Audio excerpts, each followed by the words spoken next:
I'm gonna put us live with audio.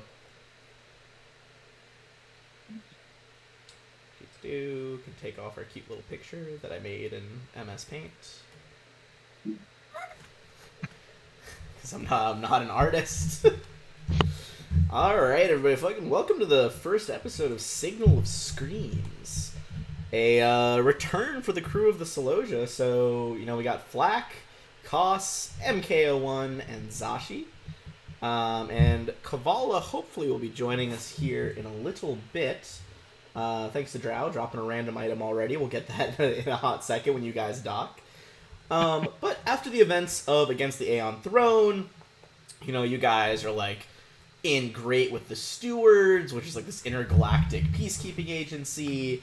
You're popular across the Pact Worlds for helping stop what could have been a devastating discovery for the Aslanti Star Empire if they had secured that rune drive that you guys secured instead. But for all your successes, after a few weeks of, traveling, shopping, getting whatever it is you guys want to get, you are sent a message directly to your ship. And it reads as follows. Felicitations! Paradise Resorts is proud to offer you a complimentary 3-week stay at New Elysium, the diaspora-based luxury resort for the discerning vacationer. Pamper yourselves with our sumptuous guest services, including body wraps, massages, and mud facials. Relax in one of our 2 pools. Compete with artificial waterfalls. Indulge in the finest food from across the galaxy, and so much more. All at your fingertips with our brand new Keys to Elysium Virtual Concierge, downloaded directly into your comm unit. In addition to picking up the tab for your room, meals, and any other services you indulge in, Paradise Resorts is also holding a grand gala for all guests on the second night of your stay. Meet and mingle with your peers, and maybe make a new friend. Disclaimer. Paradise Resorts is not responsible for extra fees you might incur, such as expensive consumables, top-shelf intoxicants, portable gear, augmentations, and similar goods. Alright. So you guys, interesting. Yeah, ooh, little disclaimer there at the bottom. You guys are welcome to make gotta switch back into Starfinder skills mindset. If you guys... Do we have to like go to any like seminars? Are they requiring us to like get a they timeshare might require you to buy a timeshare on an asteroid in the diaspora, but if so, you're having trouble finding the small print that lets you get out of it. No, but it seems to be, apart from that disclaimer at the bottom, that you guys might have to pay extra for... you guys have the message, so you can play it back as many times as you want to hear them talking super fast. But basically all the disclaimer says you're not responsible for extra fees. They're not responsible for extra fees, such as expensive consumables, top-shelf intoxicants, portable gear, augmentations, and similar goods. Alright. But with getting back into the swing of using the skills that are in Starfinder and not either version of Pathfinder, if you guys want to make a culture check, you may on this resort.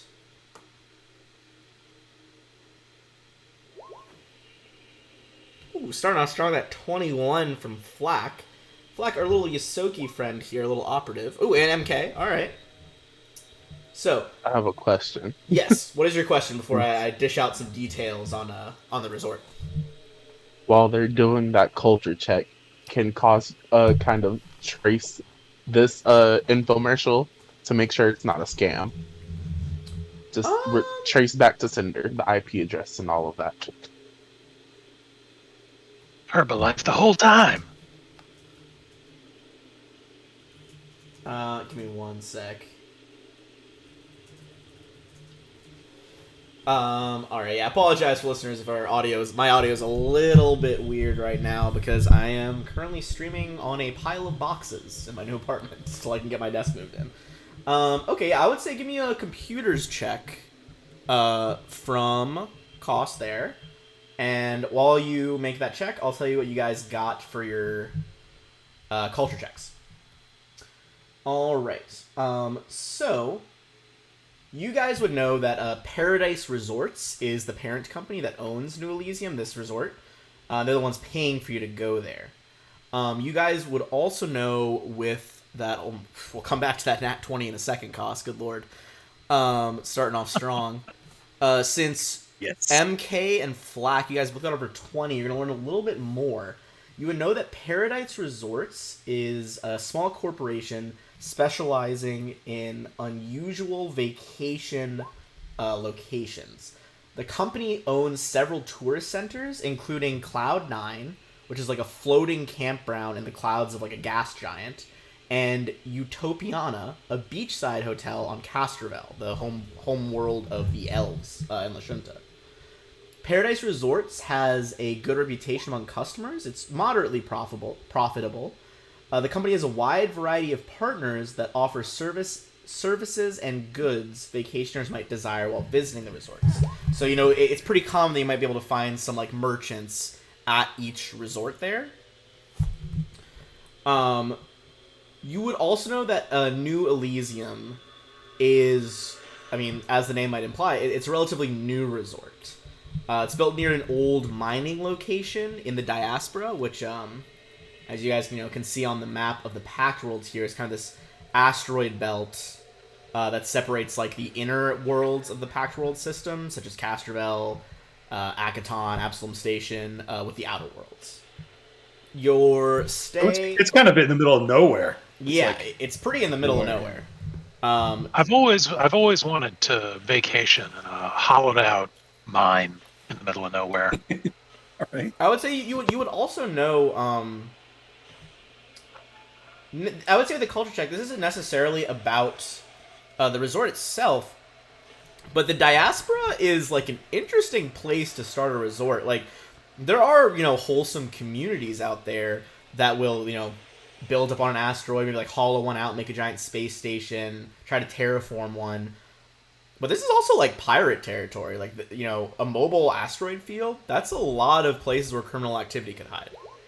So this is very much definitely the strangest of their resort locations thus far. Interesting. Going back to that Nat 20 on the computer check. So.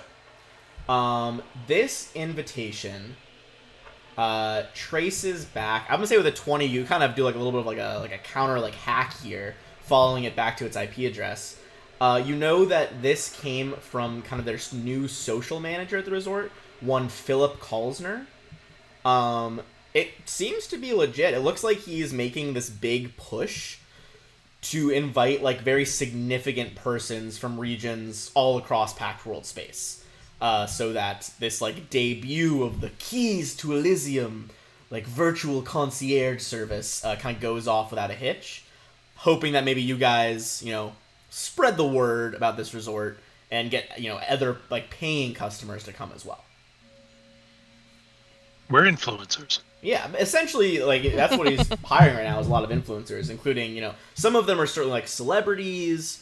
You can't get directly into their files from this far away. But you can tell he's definitely hired like some celebrities, social media personalities, a few like infosphere show stars, like movie stars, that kind of thing. But certainly some just general kind of pop culture figures here. All right, Guys, this is legit, and we are at least C-list celebrities now. Nice. I think we should go. You had me at 2 swimming pools. with the natural waterfalls. You had me at hollowed out rock. Are there anything you guys want to do on your ship, or anything you want to get ready before you kind of make the jump through the drift here to get over to this resort?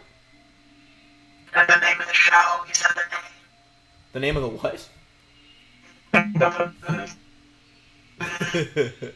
Alright. Black's ready to go. Pedal to the metal. Alright, you guys pedal to the metal. Yep. Hurry up and guys relax. are gonna drop out of space. I am going to bring you over into a space map here.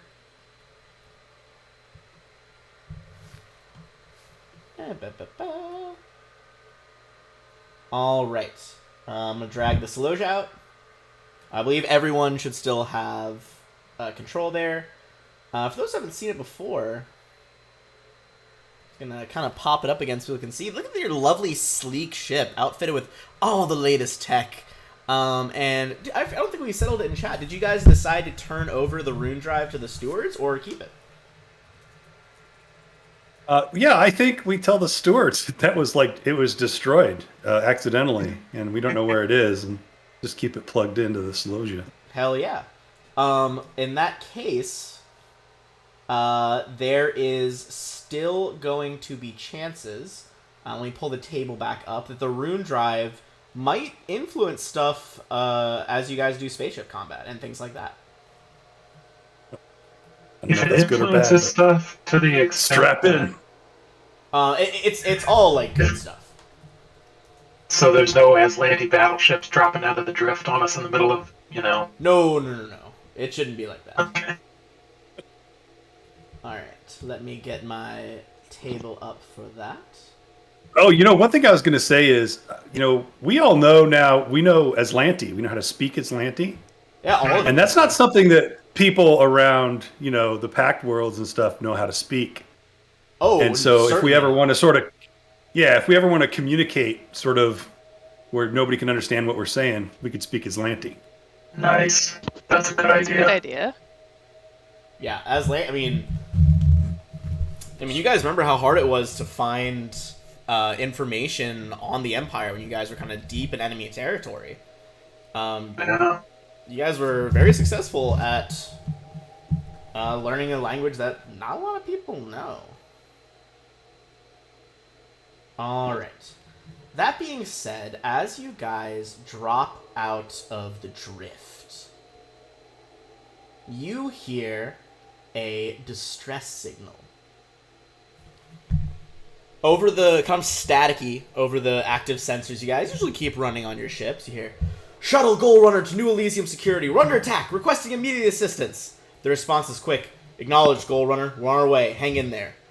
"They'll never get here in time, Buzzblades," an unknown person with a gravelly voice interjects. "Give it up, and we'll go easy on ya."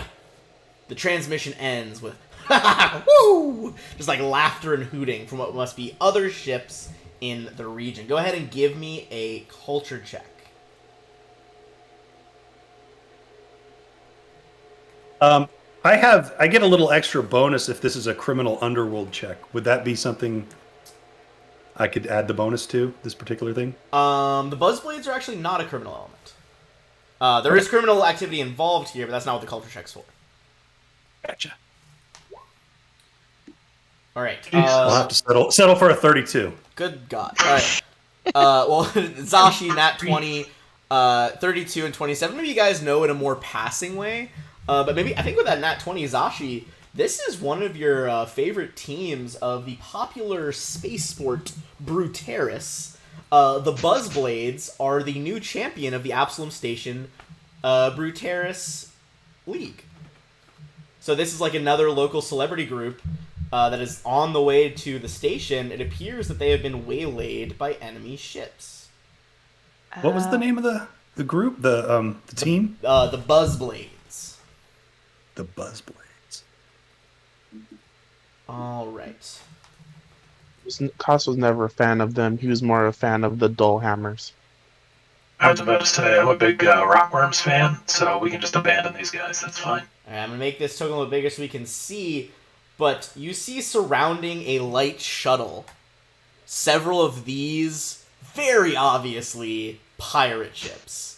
They have a skull and crossbones, a Jolly Roger, except that the skull, clearly alien origin, has 3 eye sockets, 2 pilots in each ship, heavy artillery mounted along the sides.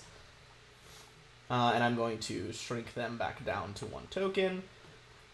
You can see that there are 3 of them surrounding a shuttle. This is the shuttle carrying the Buzzblades.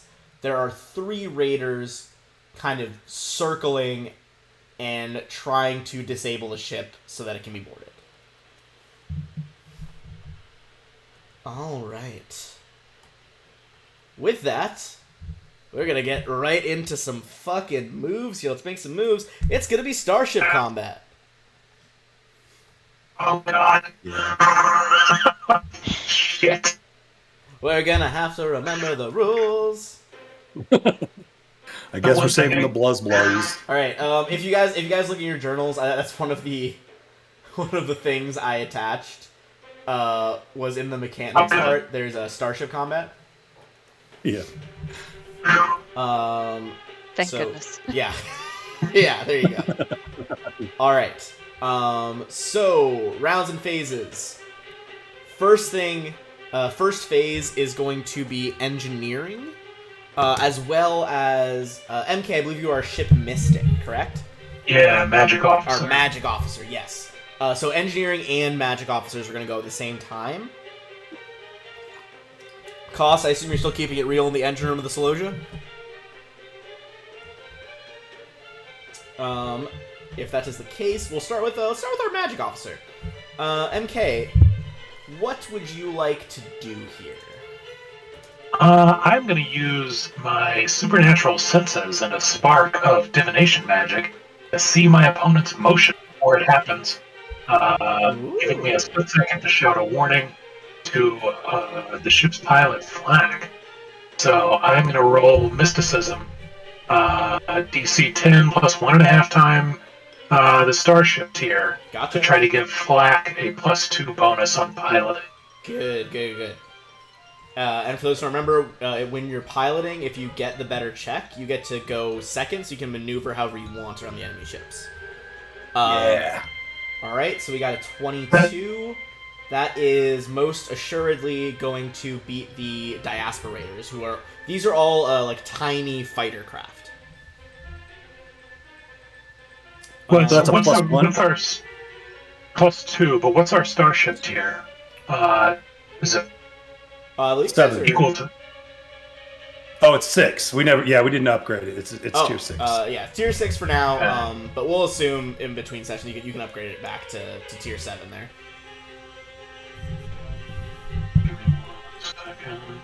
Okay, yeah, that's a pass. That's a close pass, though. It's a DC 19. Ooh. Oh, is it times your Starship tier? Yeah. Gotcha. Okay. I thought it was versus their tier. Unless this is, I'll look it up. This is another one of those things that I think might have been eroded. Fair. So let me. Yeah, go ahead, I could go see it ahead. going either way there. Alright. Still is the engineering phase of our Starship Combat. Koss, what are you going to be doing? He will try to speed us up and divert power to engines. Alright. I believe that is an engineering roll, and on success you get a +2 to speed, if I remember correctly.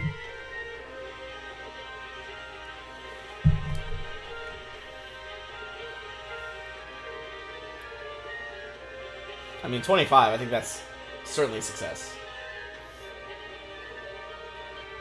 I believe it's 10 plus 1.5 times your ship's tier, which is 6 right now. So 19. So 25 is certainly a success. The engines boom, rumble through the ship as you guys kind of dust off your combat capabilities. Had a few weeks off, but now it is time to get flying. All So right. that gives us a 14. Just 14 good move. 14. Damn. All right. In that case, it is going to bring us to Starship Combat. Next is going to be the Helm phase. So I'm just going to kind of roll one collective check. I don't have dice. All right, so we can use Roll20 today. I'm going to do one collective piloting check for like the 3 raiders as a whole. And then we need a piloting check from Flack as you settle back in your seat, fingers kind of squeezing the rubber of the joysticks, as this is where you're meant to be right now. That's right. All right, go for your piloting with an additional Nice. +2 from the magic officer. Let's see. And I'll take the +3 from the computer as well. Let me roll here. Yes, from your upgraded chip's computer. All right. Champs. 26. 26 plus 2. So Oh. 28. Yeah. Oh, you smashed their 18. All right. Right? So you're gonna get to act second as they begin to maneuver.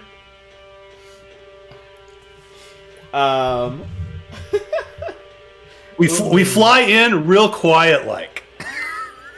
I'm gonna Fly see. casual. I'm gonna give them a chance with their opening round. I'm gonna have them scan. They are very distracted by what they think is a prize here. I'm not gonna reveal their bonus for their scanning abilities right now, but oh, they fully have no idea. No idea you're there. So their round, they're barely gonna use their speed. They're kind of just gonna drift into this like triangle formation around the shuttle, leveling the weapons. You can see like the red glow as their weapons begin to charge up, but they aren't acknowledging you. You can still hear over like the open radio signals they're broadcasting out. Give it up, Buzzblades! You're no match for us Raiders! Now, we're gonna take you, we're gonna ransom you, and everyone walks home safe. Power down your engines! With that, as you guys are gonna catch them completely with their pants around their ankles here, how are you gonna pilot us around, Flack? I am literally going to go... I'm going to bump one over, but I'm basically going to go straight. Okay. And I'm going to get right here. So we can use our turrets to hit the one to the starboard, and we can use our forward guns to hit the one directly in front of us. Ooh, baby. Alright. So that's gonna be our gunnery phase. Yeah, so Let me double check the actions for that. Let's see. Gunner actions. Okay. So you can do shoot, which is just fire one weapon. Fire at will is fire any 2 starship weapons regardless of arc. Broadside, you can expend a resolve point to fire all the starships mounted in 1 arc, including turret-mounted weapons. Or precise targeting, if the attack hits, Oh, wow. Did they add that in? I didn't know about that. Oh, okay, that's at 12th level. You can't do that yet. Okay. Basically, you can, like, wreck their shields with precise targeting. I was like, holy shit. That's wild. Alright, So Zashi can shoot, right? But also our computer, our AI, can shoot one as well, right? Oh, yeah. You, oh, no, that's what I was gonna... I Yeah. didn't import him. Oh, no. That's okay. I have his stats open in a different window. I'll import him for image purposes during the break. But you guys see Doppler, the yellow and blue holographic interface, your VI that pops up onto the display next to Zashi. How you doing, love? You ready to fire some guns? Give him a high five. Kind of like phase through his hands. Yeah. He's like, alright, sounds good. That was, can't really high five. It's a bit more of an organic thing, but yeah, it's not really important now, is it? Let's fire our weapons! Alright, so... are you taking the action to fire 2 weapons? So basically... He's gonna... He can... So yeah, either one of you guys can fire 2 weapons, which would be at a -4 penalty each, or you can each fire 1, which at no penalty.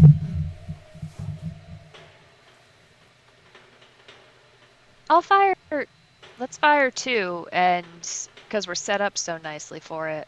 Alright, so it looks like you guys have the high explosive missiles on turret and the flak thrower as a turret.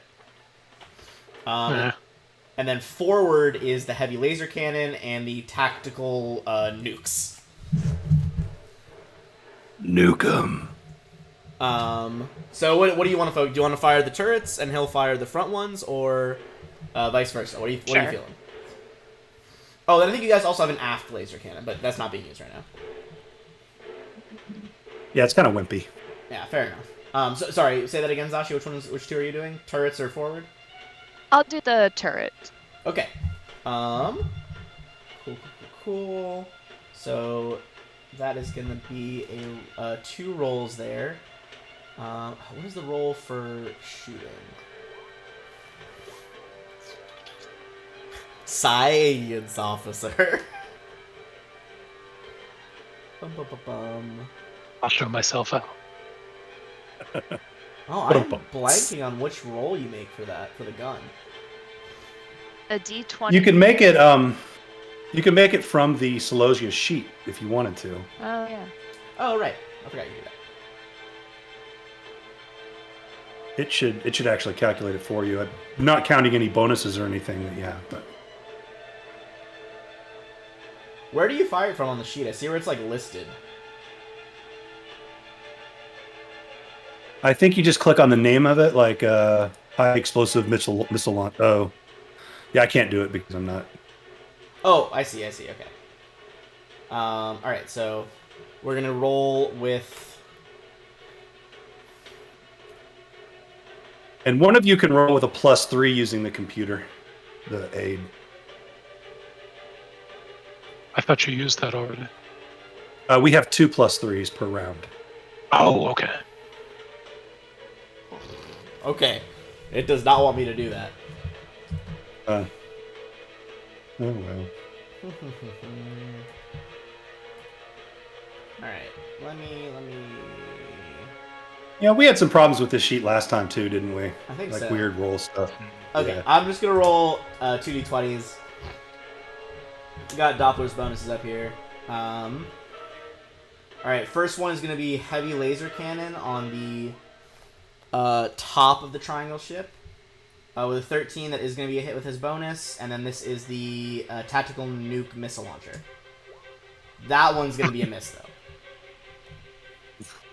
Alright, so 2 weapons fire off. We got our heavy laser fires off. And then oh god, the fucking nuke is so brutal. Oh, there it is. Alright. Well, the heavy laser's 48, right? Yeah. Oh yeah, heavy laser's 48. Yeah.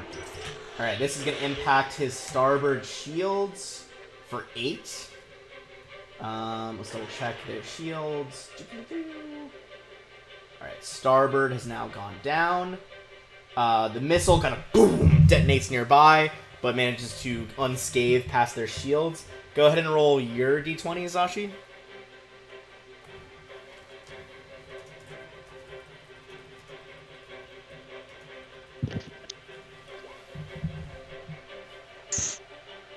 Uh, 13's not gonna do it.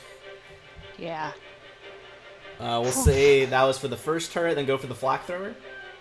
Oh, that was a +3. Did you add your? Yeah. Oh. Okay, you did. That's with the plus Did 3 you add already? the Okay.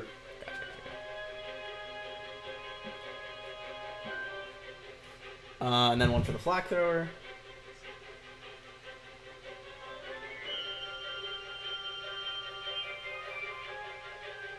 Oof. Forgive me. I just typed out. Is it /R or R/? /R. Flash R. Yeah. I thought about it, and then I couldn't remember which one it was. Yuck. That is also not gonna do, unfortunately. Oh. Alright. With that, can anyone else act in that round of gunnery? Down. Unless we have a captain, I don't believe we're having anyone else act right now. Our captain's MIA. Fair enough. He's sleeping off a nice hangover in the ship's holds. All right. Oh wait, where does science officers and helm? I'm gonna have Doppler. I'm gonna give you guys the choice when we go through a round. You can either have him do some science officer shit, or he can do more shooting. All right. So with that, you hear over the open radio band, "What in the hell? Who do these people think they are?"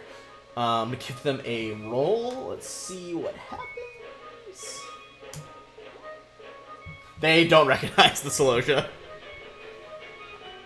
Yeah, it's That's probably for them. some junker celebrity who's out here looking for a good time. I'll focus on the Buzzblades. Take 'em, boys! This guy is looks like he's gonna keep firing on the shuttle. The bottom two look like they're getting ready to engage you guys. So that's gonna Call be... us a junker? Yeah, he called you a junker. Wow. He's a sassy boy. Alright, What a dick. Magic Officer, your thoughts, your response to this outrageous statement. I am livid. This will not stand. I think I'm going to grumpily. I'm going to do a scrying check, Oh. which basically functions as the science officer scan action, Oh, gotcha. but I okay. use mysticism instead of computers. That's very dope. So, Alright, so you got a 29. That is 29. 5 plus 1.5 times the tier of the starship being scanned, plus its bonus from defensive countermeasures if it has any.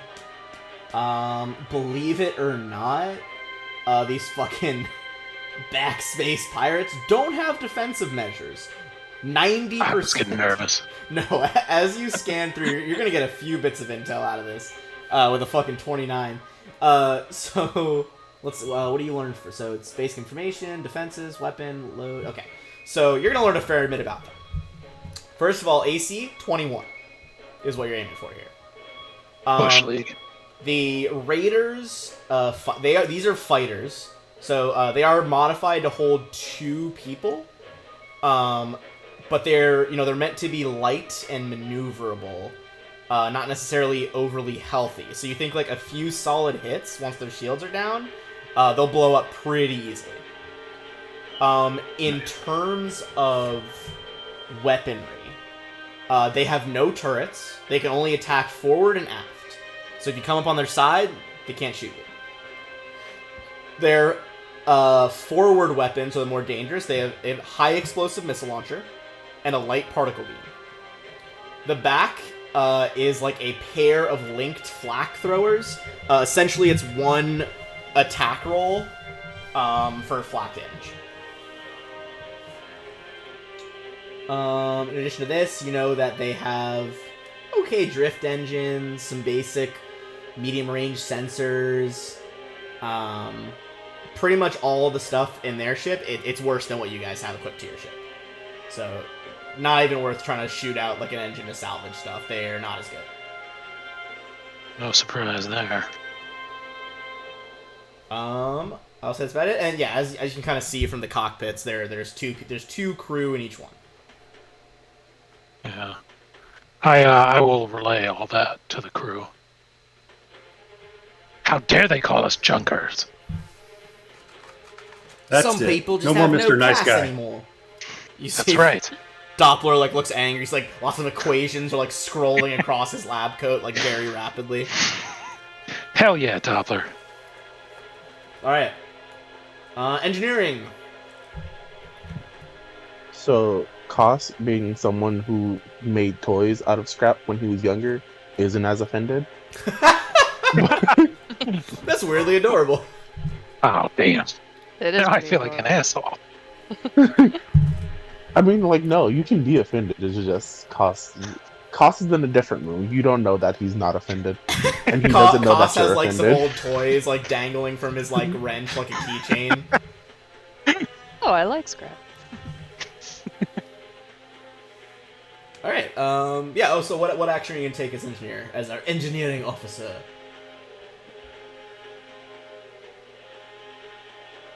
What else can you do? Oh Lord.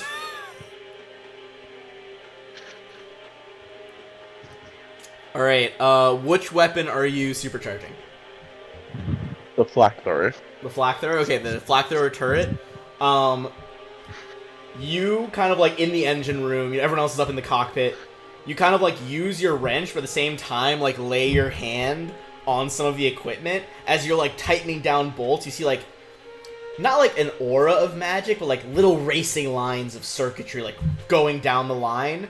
And the Zashi at your station in the helm, you like see the flak thrower weapon starts like beeping to indicate that it has been supercharged. An upgrade that I think Koss you would have put in to indicate like this one's charged with magic.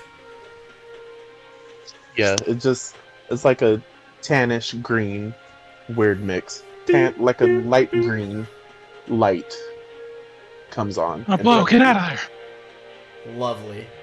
All right, we got a nice supercharged weapon going on. Let's go to our next stage. We are going to move to our helm. Do you guys, first of all, during helm time, do you guys want Doppler to be doing science shit, or do you want him to go to a gunnery? I feel like once we get hit, it's better to have him do science stuff because he's the only one who can like manipulate the shields. Yeah. It'd be nice with 3 of them out there to be able to shoot more guns, I think, for this round. Yeah, agreed. Okay. He kind of like does that thing where he like, disappears from one holographic stand, reappears off the other holographic emitter next to the weapons chair. So he's ready to help Zashi. All right, let's do our piloting checks. Flak. This is without the bonus from our magic officer this time. Right. But a +3 Oh, you from Flak. the computer. And So 30 total. 30? Holy moly. All right. They're going to need to get a 14 or higher. Oh, you know what? Ooh. All Oh, right. wow. What happens on a tie? If Tie there's goes a to the tie, runner. the pilot with fewer ranks in the piloting skill must move first. How many ranks do you have in piloting? Good question. I have 7, probably. 7 ranks in piloting. Oh, yeah, he's got 4. So he has to move first.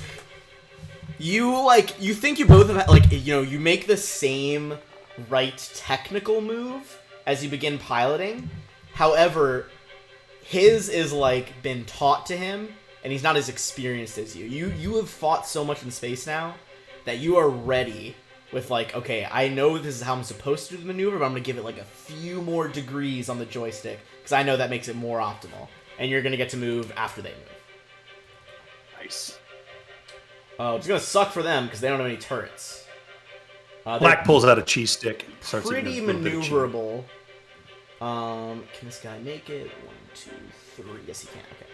This guy kind of swings around behind you, trying to target your guys' aft with their double weaponry. This guy is not even gonna be as fancy. He's gonna be diving backwards 180 to be pointed at you from the other direction. This one, he told them to go off. It looks like he's charging his weapons to shoot the shuttle. I will say you guys can see from when you first picked up the shuttle's signature, it does still have some shields left, but it's clearly taken some damage. Alright, with that in mind, we're going to move on to our gunnery phase. Sorry, you guys can move your ship and then gunnery. Okay, so I would like to do a stunt, and I want to do an evade, Okay. and it's a piloting check with a DC 19. So let me give you the piloting check. Oh, that's where you can move through. Oh no, that's fly though.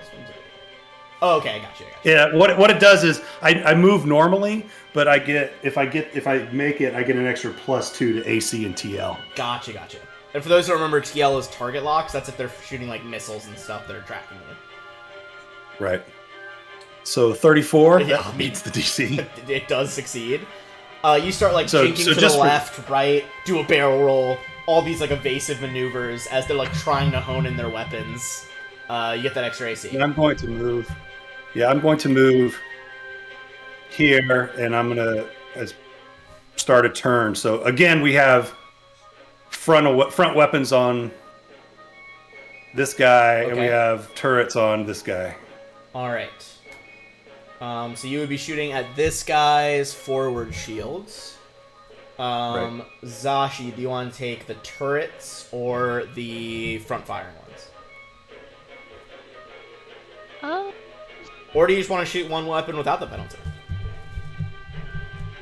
yeah. I think is Doppler firing with me, or is he doing science stuff now? He's firing, so he'll. He's basically, he's got your guys' AI. He's yours to command. He can either do the just fire one of your guys' lead weapons or both at a -4. Yeah, I think I want to just Zashi's just gonna fire one weapon this time. Okay. She's All tired of missing. right, so I assume you're going for the flak one because it's supercharged. Yep. He doesn't want to miss either. I'm gonna say he's gonna go. Unless you guys have objections, Doppler is going to go in with the tactical nuke launcher. No objections at all. Alright. What is the damage on that one? Because it's not... That doesn't seem right. Is it not in the, I think it's 5d8? Sorry, I was looking at laser cannon, and I was like, 1d8? That's some fucking bullshit. Okay, tactical nuke, 5d8. Alright, let's go for... I'm going to do Doppler's roll. Whoops, don't need caps lock on for this. Even without the penalty from using 2 weapons, a 4 is gonna miss. What? Alright. Come on, Doppler, get it together. I'm sorry, alright. Doppler, take your emotions out of the equation. You're right, I apologize. Emotional subroutines paused. Alright, Zashi, go for your flak turrets. Oh, yeah. Okay. 17's got a hit, right? Well, you do know that their AC is 21 from your scan. Really? Yeah, they're fast and Fast. nimble. It's, Fast little buggers. It's because they're moving so fast is why it's high. But as your psychic scan revealed, if you get through their shields and hit, they're almost certainly going to be wrecked in one shot. Like, all they've got going for them is... They have high dex. Yeah, essentially it's like fighting a high dex character. Wait, is that what the... Well, that would bring it to 20 instead of 21. Alright. That's going to be their turns to fire. None of them shoot you, because this guy is firing forward, is only going to hit his friend. This guy firing forward or aft can't hit you. This one, however, is going to... sorry, I should have rotated him a little bit. He's basically just going to keep firing some of his weapons at the team's shuttle. It appears they've already disabled the engines. Their science officer has redistributed the shields to try to protect their aft. But... well, actually, they're going to miss. Alright. That is going to be back to the top of Starship Combat. Amazed, not a lot of hitting's been happening yet. Yeah. Good God. Alright. Cool. So, what about our ship... our ship magic officer? I think I am just gonna do the old precog. Let's see if we can beat a 19. Hey, thanks for the follow, Crazy Jack. Appreciate you. Oh, yeah, that'll do. What are you boosting with that? Piloting, +2. Hell yeah. Once again, it's been a while since you guys have seen this in action. But MK, kind of focusing the tech lines on your android body, light up. And Flak, you see the joysticks in front of you start to glow, and you're like, okay, I know I've got this a little bit better right now. Hell yeah. Alright, engineering.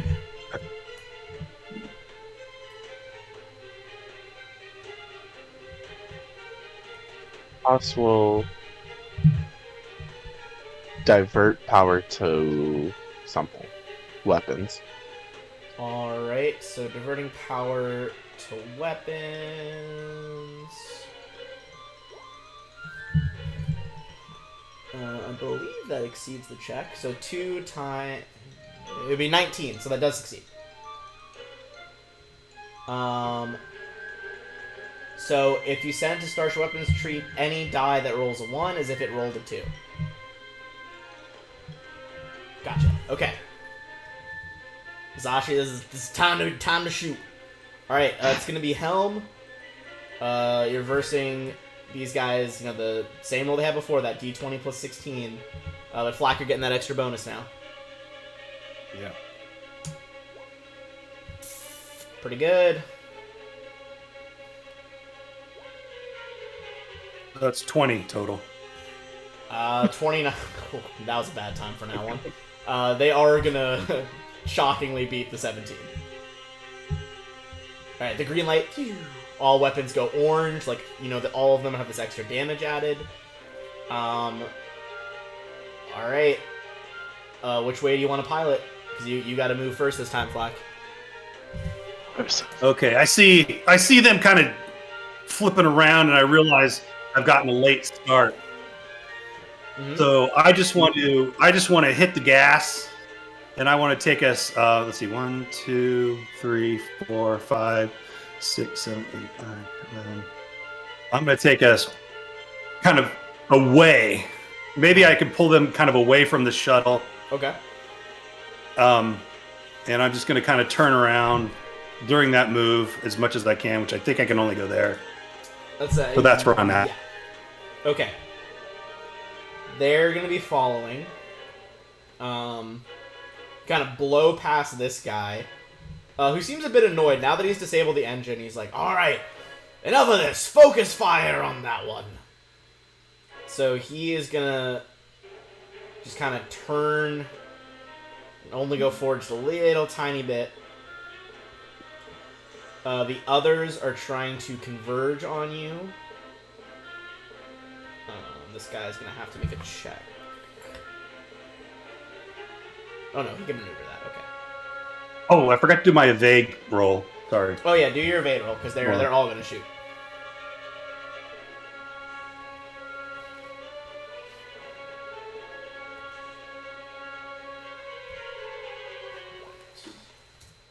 $31. Oh yeah. So that's an Extra plus extra +2. Alright, they're all going to open fire at -4 penalties to use both of their front-facing weapons. I'm going to roll 60, 20 at once. Ignore the crazy number. Is this a TL or an AC attack? So for each pairing of dice, it's going to be... which one goes first? It's going to be TL and then AC. So Okay, so 22 or 23 on AC. 22 TL, 23 AC. TL 22 AC. All right, so I'm gonna look at their gunnery. What they got going on here? Okay. The 17's gonna hit as they fire off one of the high explosive missile launcher, which has enough speed to get there in one turn. So you guys are going to take some damage here. High explosive. Is that the port or forward? That for you guys from that angle, that is going to be your port. I'm going to say the two guys on the side basically both have an angle on your port. So this is a top right guy firing right now. Gotcha. You're going to take 23 to your port shield. Holy cow. His laser is going to miss though. Next guy. Your AC is 23, you said? Yeah. Okay. What was the damage again? 23, sorry. 23. And then so the second guy, same thing. Missile hit, laser miss. So another 48 on port. 25. Holy shit, that's a good roll. Ouch. So our port shield is down to 0, and we have 13 off of our HP. Okay. Your shield flash out of existence. The ship kind of rocks as Doppler's like, damage sustained to the port side. Few hull breaches, nothing major. Alright, final guy whiffs both. Missile shoots off into the distance. Lasers miss as well. the lasers kind of fly past you guys, beams of red light lancing into the void of space. That's going to be your guys' gunnery phase. So I would say, I'm going to say you guys can hit in that arc. Yeah, you guys can definitely hit that arc right there with forward weapons. And of course you got your turrets. I'm actually going to mark, you know that this ship over here with the orange has the damaged starboard shields. So you can't hit that right now, but they have damaged shields.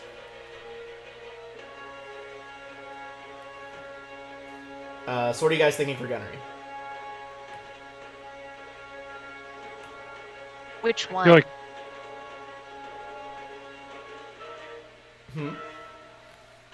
I just mean my teammates. Which one should we try to hit? Doppler at least is like, we could focus fire everything on that one. I think the one with the orange that we know is already a little bit hit. I mean, it's just a shield, but do we want Doppler to shoot at it, or do we want him to rebalance our shields? I think we're past that phase, we're right? already We past have to that do one, a. so you guys wanted him to do damage. Okay. Because that, I guess so, yeah. He can balance next round, but yeah, I think we should That's what I fire. was. Yeah. Fire forward, fire port. Yeah. Agreed.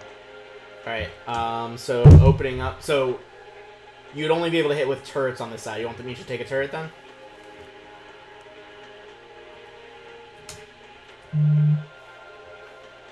Alright. If that is the case, not Flak, sorry. Doppler's gonna go with the Flak one. Do you want to do the laser turret, Zashi?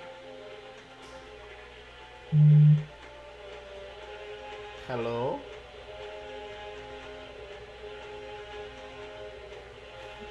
Dashi, are you muted? Can you hear me now? Yeah, I can hear you. Yeah. Sorry. It's fine. I thought I was talking the whole time. Alright, so, he was gonna take the flak thrower if you want to do the missile launcher. Yeah, sounds good. Oh, good lord. Ooh, although, hold on.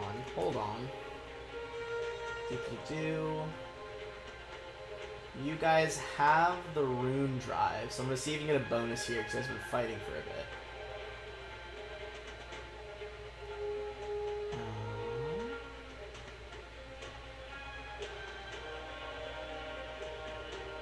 I feel like we should. Let's see. Give me one sec. Yes, okay.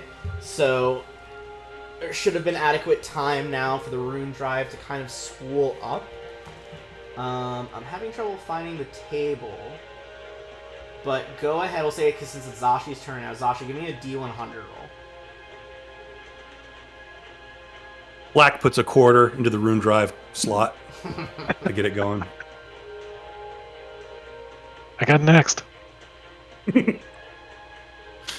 Well, put your quarter up there on the glass. Exactly.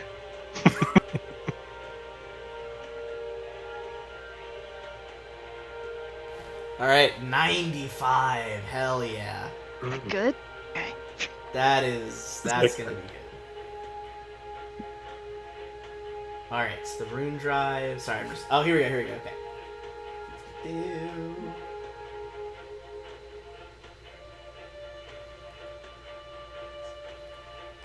Alright. On that, it's not gonna be enough to fix his shot. But Zashi, you're gonna get +3 as the rune drive kind of deep in the belly of the ship starts pulsing with this arcane energy. So you get an additional +3 on the high explosive. Well, that's +3, so +6. Yes, +6 total. Okay. On top of my usual. Yeah. Let's hit something. Yeah. There we go. Oh, absolutely gonna be a hit. Finally. All right, that's gonna be 4d8. Plus the are the weapons still powered up from Oh, just They're all the orange? Does just the supercharge go away? ones count as twos. Oh, right. That's what that one. Remember now. Okay. Okay, yeah. Okay, so one, yeah. If it's a 1, it becomes a 2.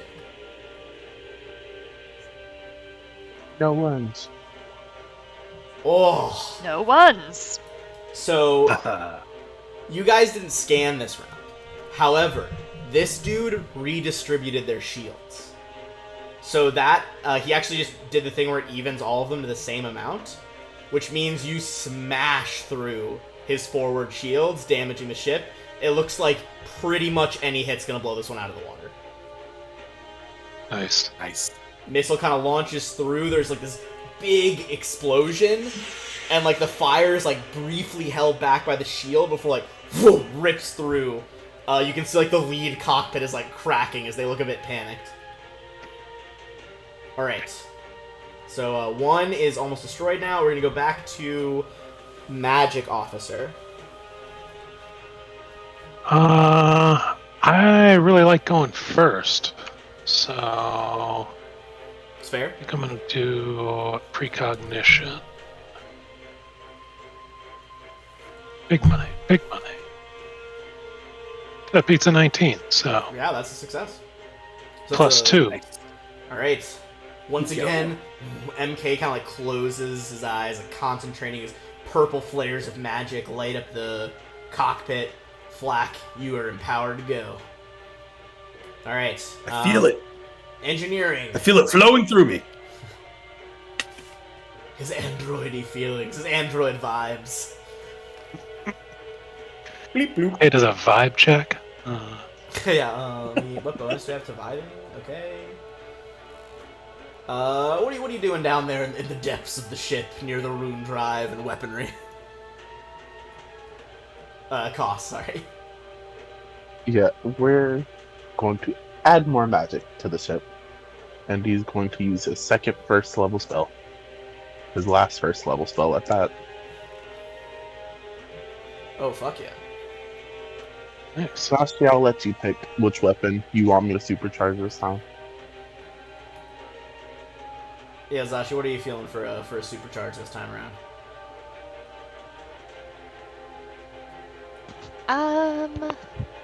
Let's go with one of the turret ones. Let's do the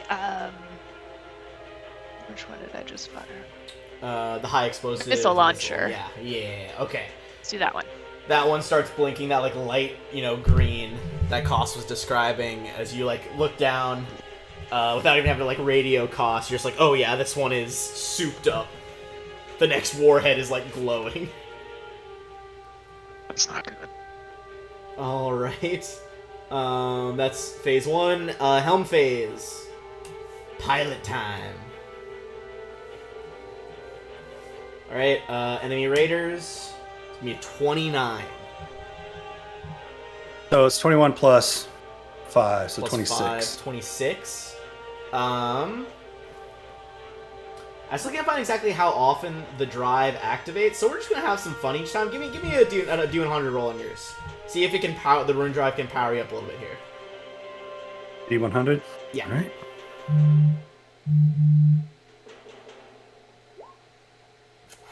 56. Just barely. You needed over a 50 for the piloting one. All right. Nice. That is going to bring you up to a 29. And on a tie, you have more piloting ranks, so they have to go first. Nice. Nice. You feel like almost unintentionally, the rune drive like powering up like gives the engines like an extra little bit of punch as you like accelerate, push back in your seat all of a sudden. All right. So they think they're kind of trying to close in on you here. It looks like they're trying to box you in. You're not going to box me in. But you're about to just punch out of the way. As they try to get into like close quarters with their ships. Soloja, where are you flying to?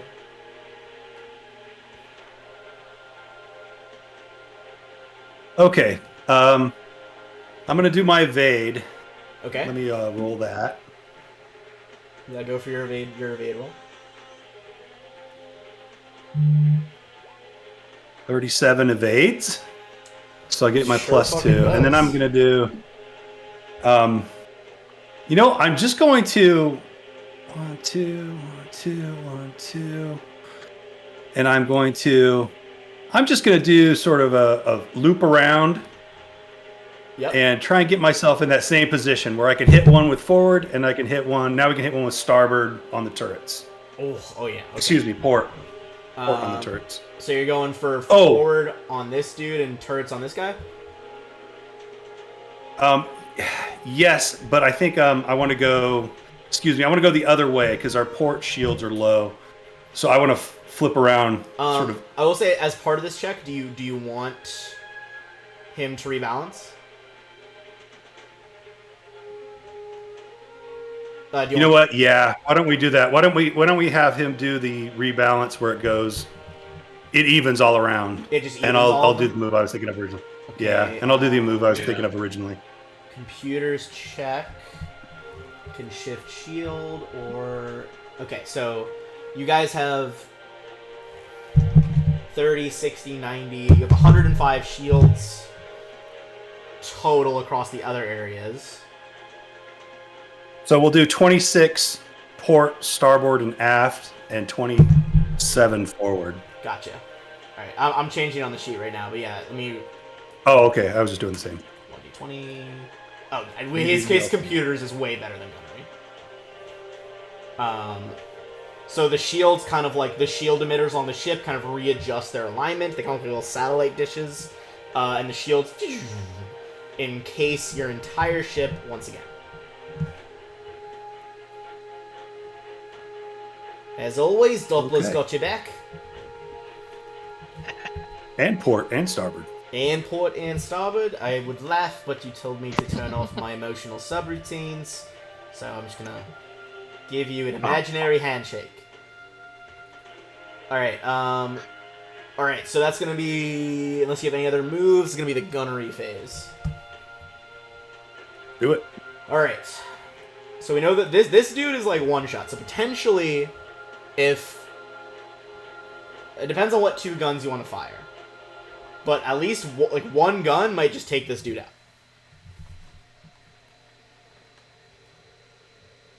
Yeah. Well, I'm gonna fire the missile launcher because it's... Supercharged? Whatchamacallit. Yeah. Hell yeah, okay. Go for your gunnery roll. With the +3 on top from the computers.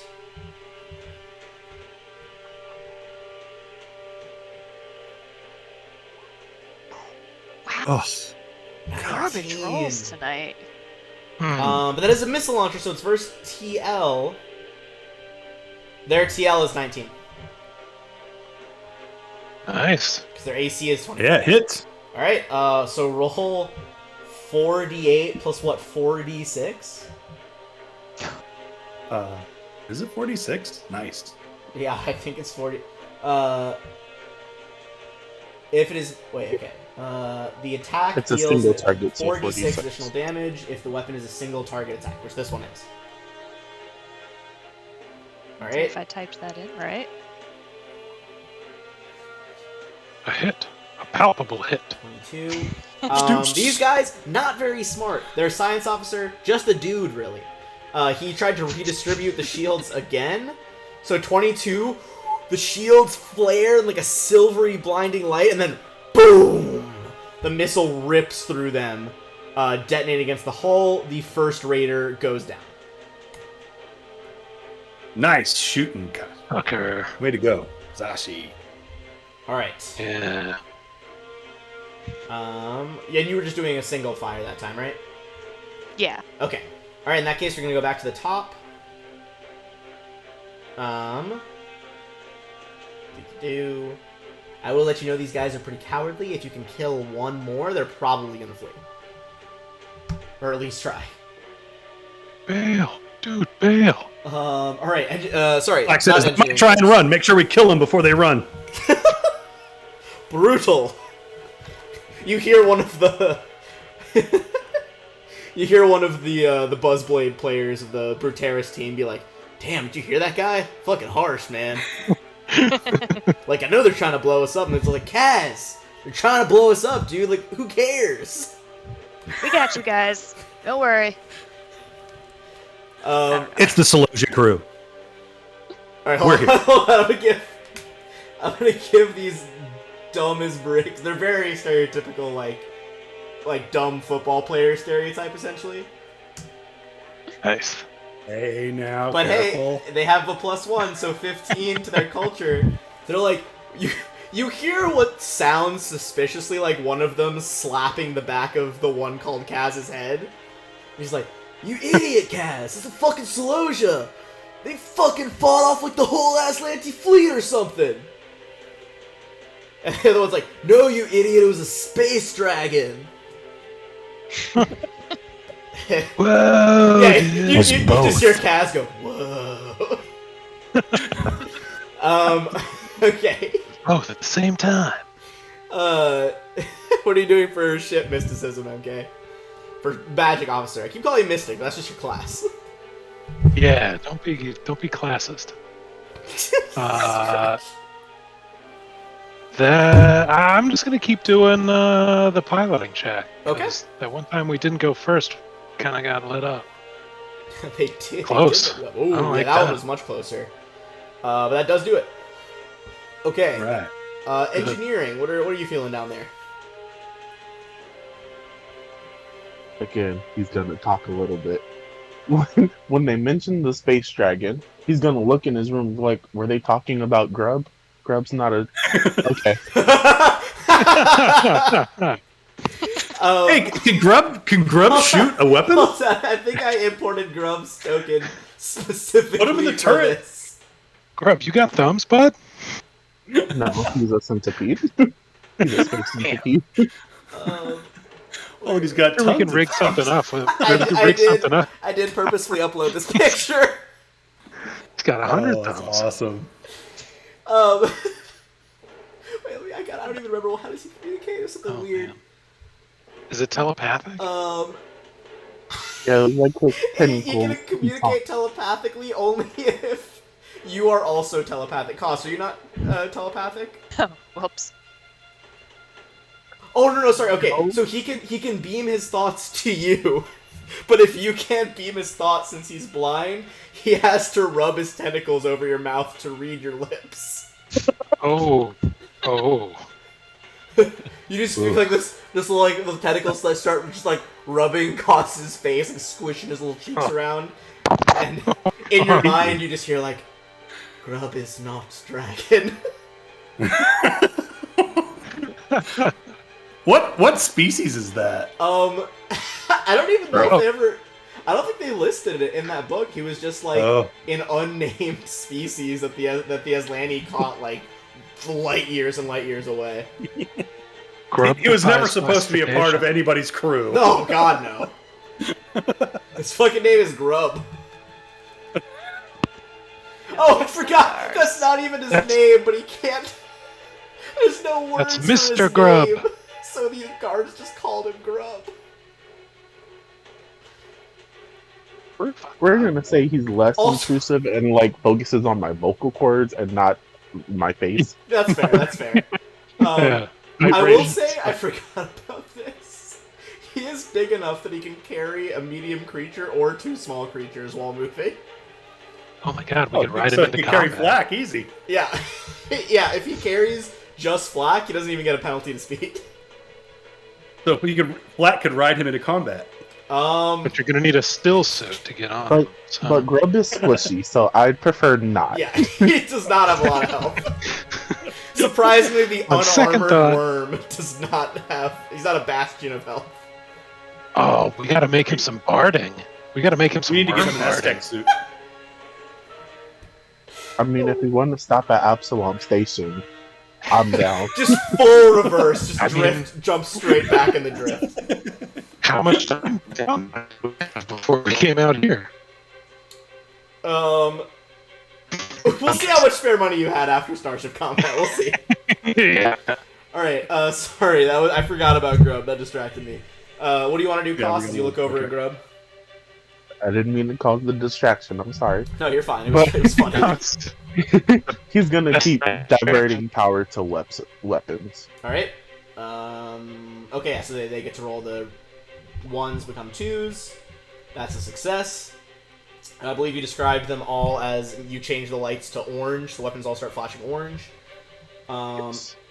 That is going to be the end of engineering, so it's going to be helm time. Raiders versus Flak here.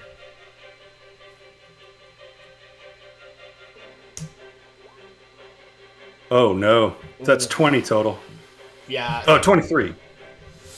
Even if the rune drive kicked in, there wouldn't be enough of a bonus. Damn. Okay, so you're going to have to move first. Okay. Those two from. You can still attempt to do like evasive maneuvers, do the evade trick. Yeah, I'm definitely gonna use the evade. Let me make that roll for you. See if we get it. All right. Did that piloting check include the +2 from mysticism?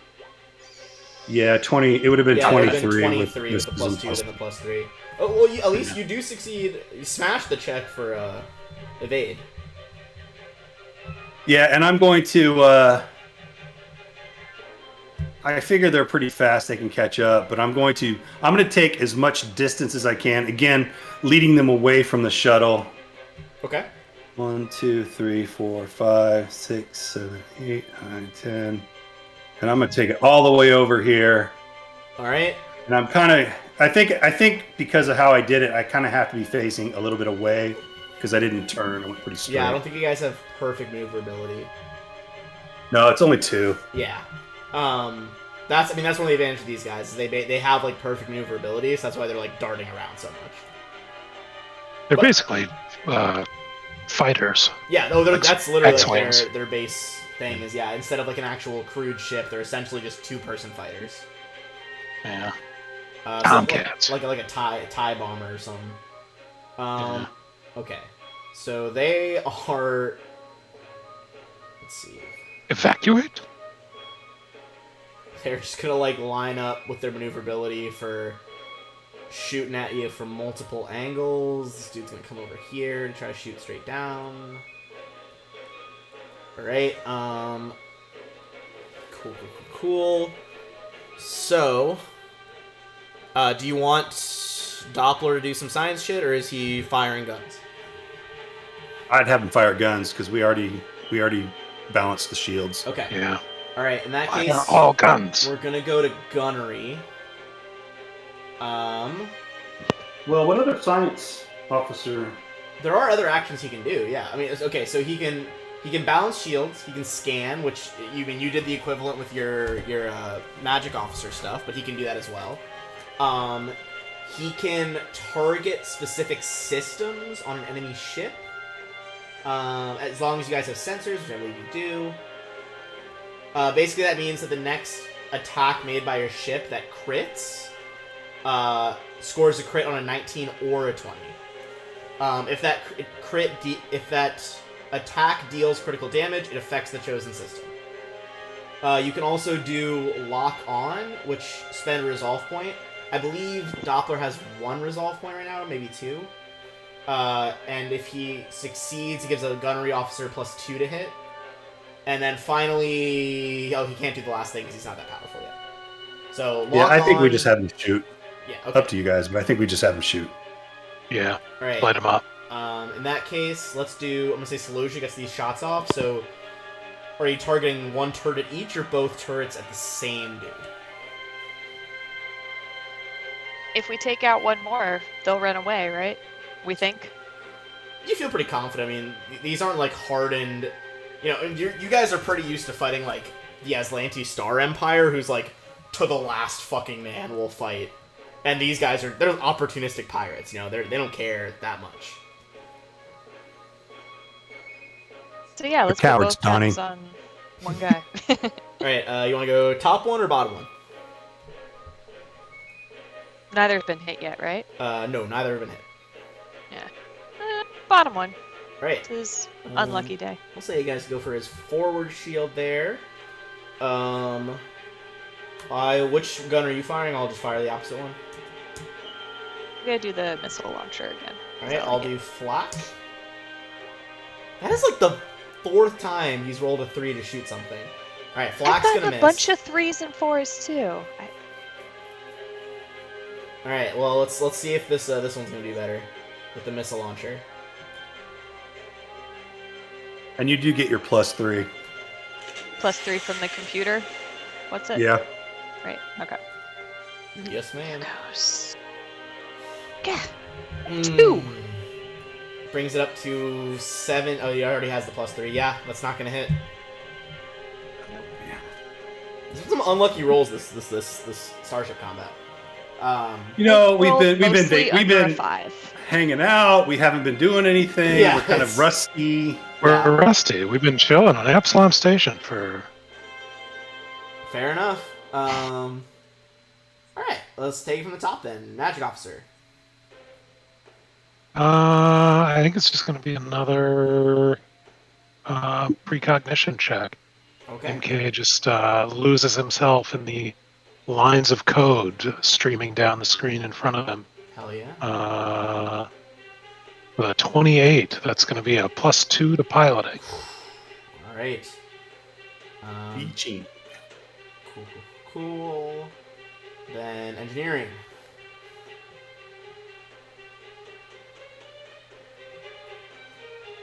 Hopefully this doesn't go bad. The ship's gonna go red for a second as costs overpowers everything. Overdrive. God, what does that do? Stay for a second. It does all the divert things. So +2 to speed, all 1s become 2s, and it boosts our shields recharge a little faster. Oh, you have to spend a resolve point on it. I see. Okay. Yeah. You moving like a madman, maybe Grub like is giving you a hand with some of the tentacles and stuff, and just like hit all these switches. I believe that's gonna be a success. Yeah. The whole ship like rumbles as you know your generators, your power core, and the rune drive are just thrumming with energy. Oh, she's got Captain. Giving her all she's got. All right. So what does that mean? What does so that you mean get to? +2 to speed. All science Nice. shit gets +2. Weapons roll 1s get a 2 instead. And if you send it to the shields, you restore a shield amount equal to 5% of the PCU rating of your core. What's your core? What PCU guys do you have now? 200, so 5% of 200. So 1% would be... What is that? 2. So 2 times 5, 10. 10. So we would get 10 per shield. Yeah. Oh. So that would basically recharge our shields to Yeah, full. you max all your shields again, back to 35. You're kind of like shield. Normally they're invisible to their hit. It just acquires this like brief red glow as energy just surges through the ship. Nice. Hell, oh, that was a very good use of a resolve point. All right, let's do our helm checks.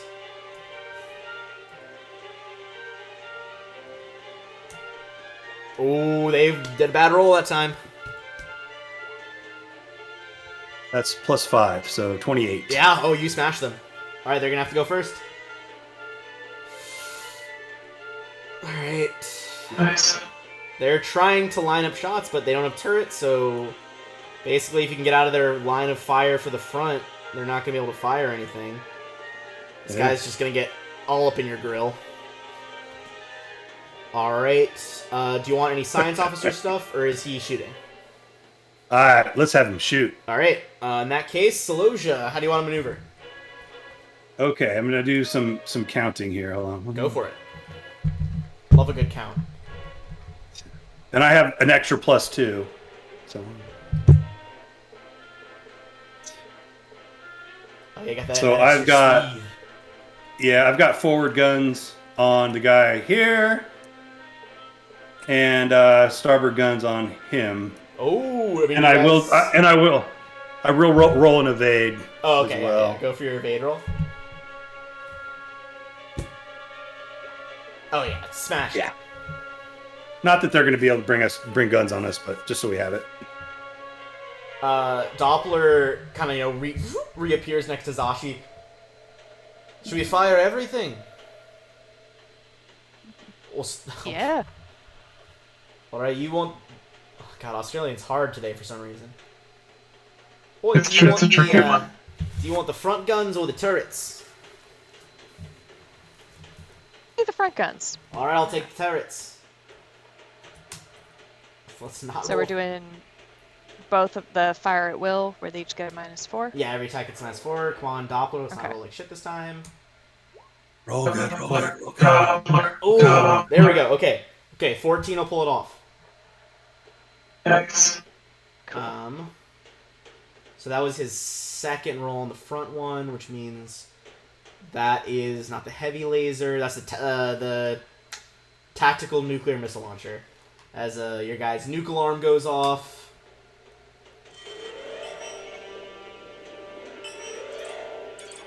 Oh, is that 5d8? Good God. Yeah. 22 damage. This one's starboard shields are boom blown away. Or sorry, port shields.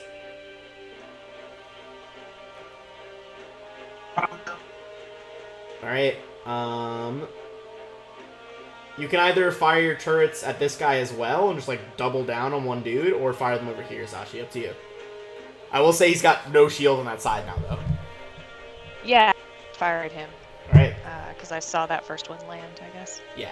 Alright. You kind of see the So- laser turret like fire past him, and then the nuke just nails the shield. And am I still getting +9 from computers? Or sorry, +3 from computer stuff? Yes. Yes. Okay. So this first one, 2. It's not gonna do that it. was the missile launcher. We'll try the flak thrower. This is why Zashi could roll 20. That'll do It is. It is. There we go. Alright, well. ED4.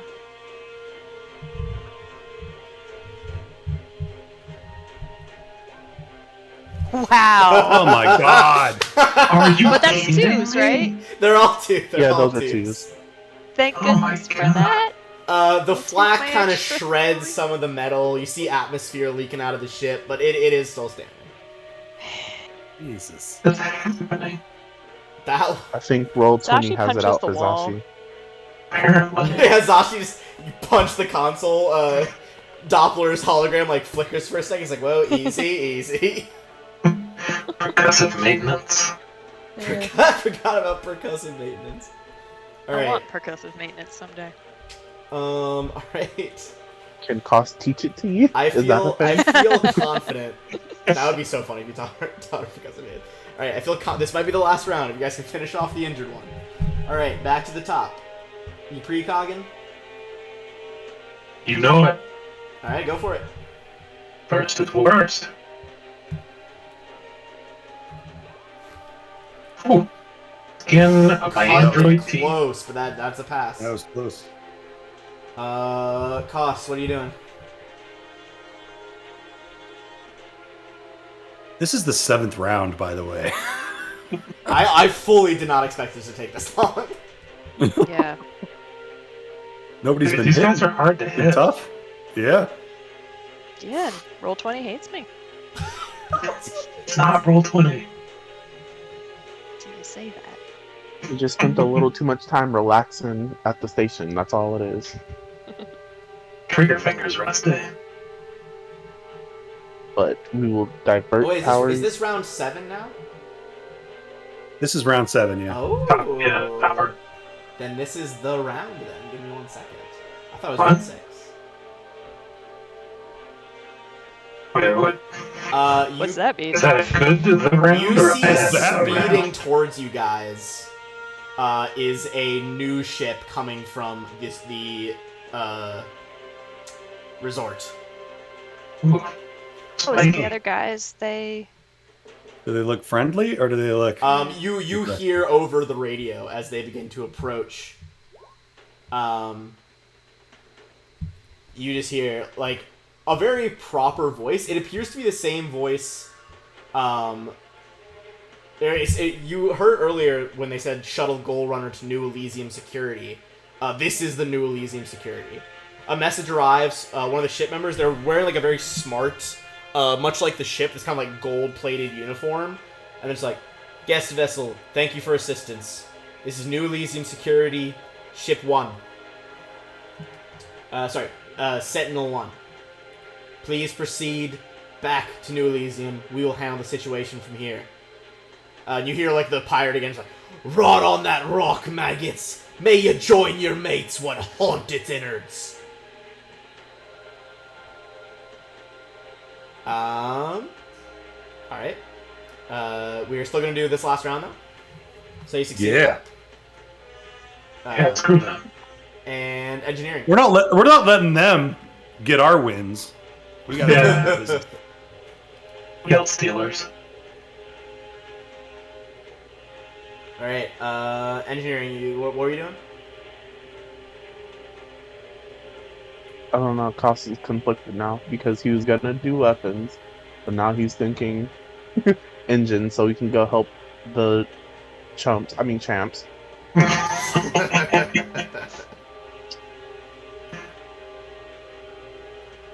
Or do I want to use another Weapons. resolve point? weapons. Yeah, he'll spend another resolve point. Do everything. Nice. Alright. Give your roll.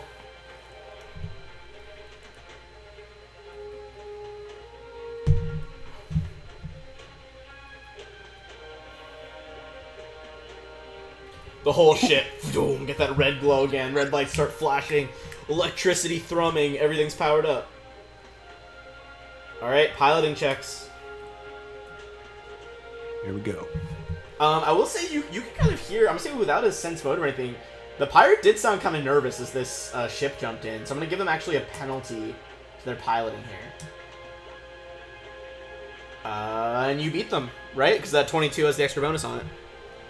Yeah, it's 27 total. Alright, you're going to go first with them. I am going to roll for this ship. If you guys want to make either a,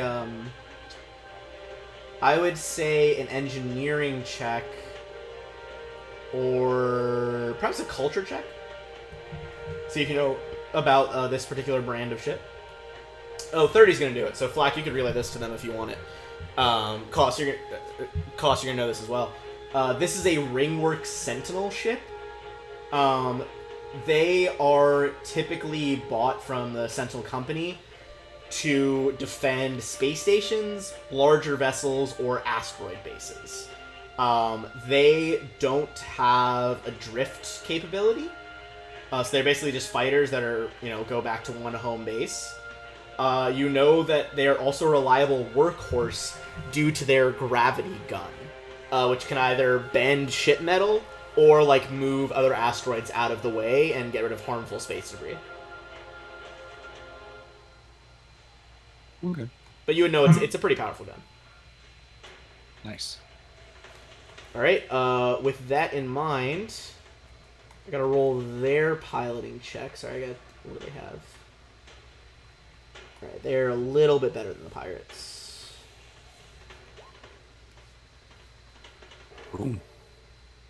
Alright, so pirates are gonna have to go first, followed by Celosia, followed by Ringworks.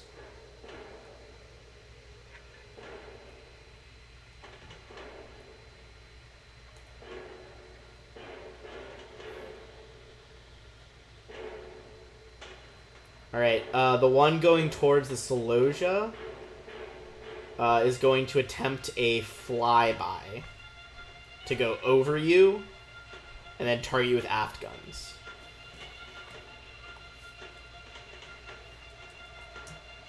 That is going to be a success. Kind of just blows past the Celosia. Alright, Celosia, where do you want to maneuver? Okay, oh, this is not ideal. I think I want to... I'm just going to hit the gas and set myself up right here in between the two and let the turrets decide what to do. Let the gunners decide what to do on the turrets. Okay. Or starboard. All right. The Sentinel. I'd actually turn them around because they were coming in from the other direction. They actually just hold their ground, and you see they are charging. They seem confident in their shields. They are just charging their gravity gun. So we are going to go into firing. Solosia, if you want to fire your turrets. I assume you're taking the missile launcher, Zashi? Yeah. Alright. Doppler is like, alright, I'll take the flak thrower. That's a miss.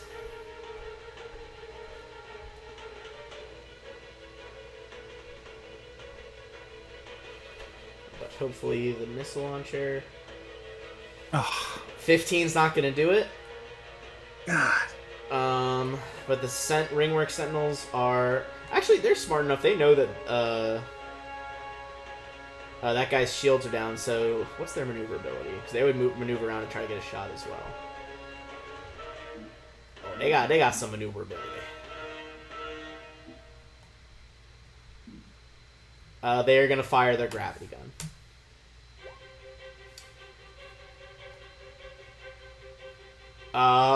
They missed too.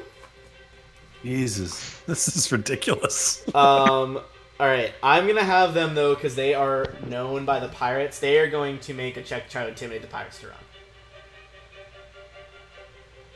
As the main danger is, basically the main challenge is, can you guys survive till they get here? Okay. I'm gonna say you guys can also attempt an intimidate check if you want to scare them away, or you can keep fighting if you want to shoot them.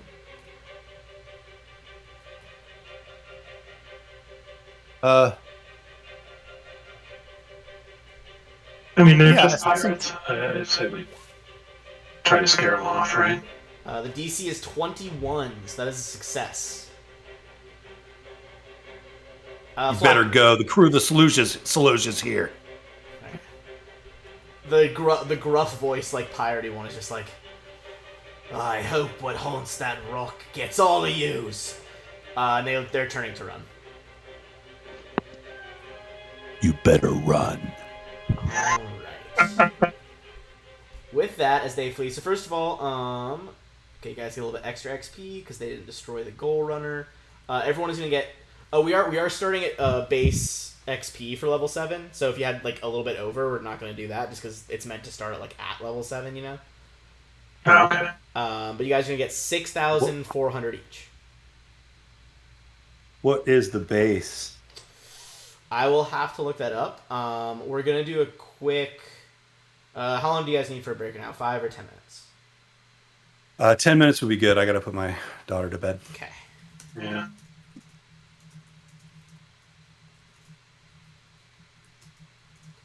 All right. For those watching, I'm gonna run a quick ad. Feel free to stick around or just come back in 10 minutes if you want to keep watching. Cool. All right.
Excellent.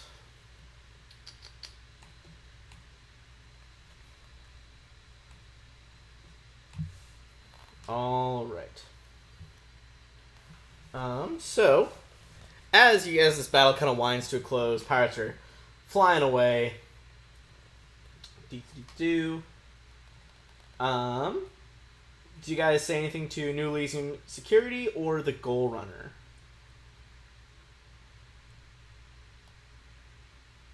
I guess you're welcome, champs.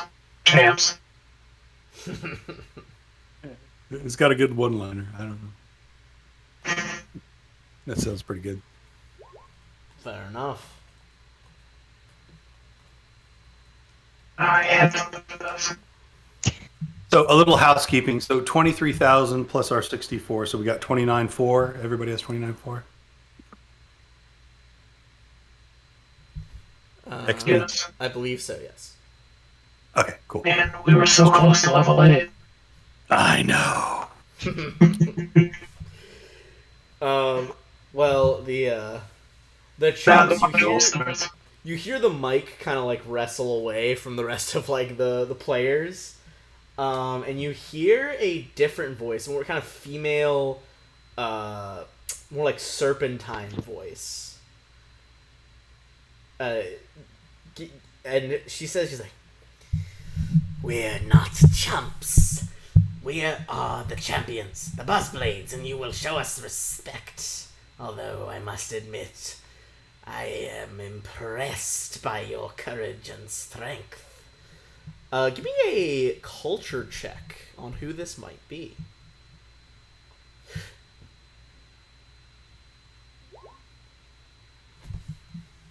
I'm rolling trash tonight. I got you. All right. So you know that Bruteris. This game is played on a wild field. There's like interchangeable obstacles, goals, and this big spiked ball called the Bruteris. There are a few different types of players. Only 6 players could make this trip right now. But the one you are hearing is none other than Yazloya Golkami, a female Vesk. She is the most massive, coming in at around 7 feet tall, and renowned member of the Buzzblades. She is the team's notorious number 13, what is known as a lockback, also called in slang term a demoralizer is the name of the position. She's Zachi's favorite. She also has the soldier class, like Zachi. Zachi's just guys, that's her. That's Yazaloya! Oh, hey, what's up? She says this to you. I think some of the others chime in, giving you a brief rundown. Some of the other players that made it.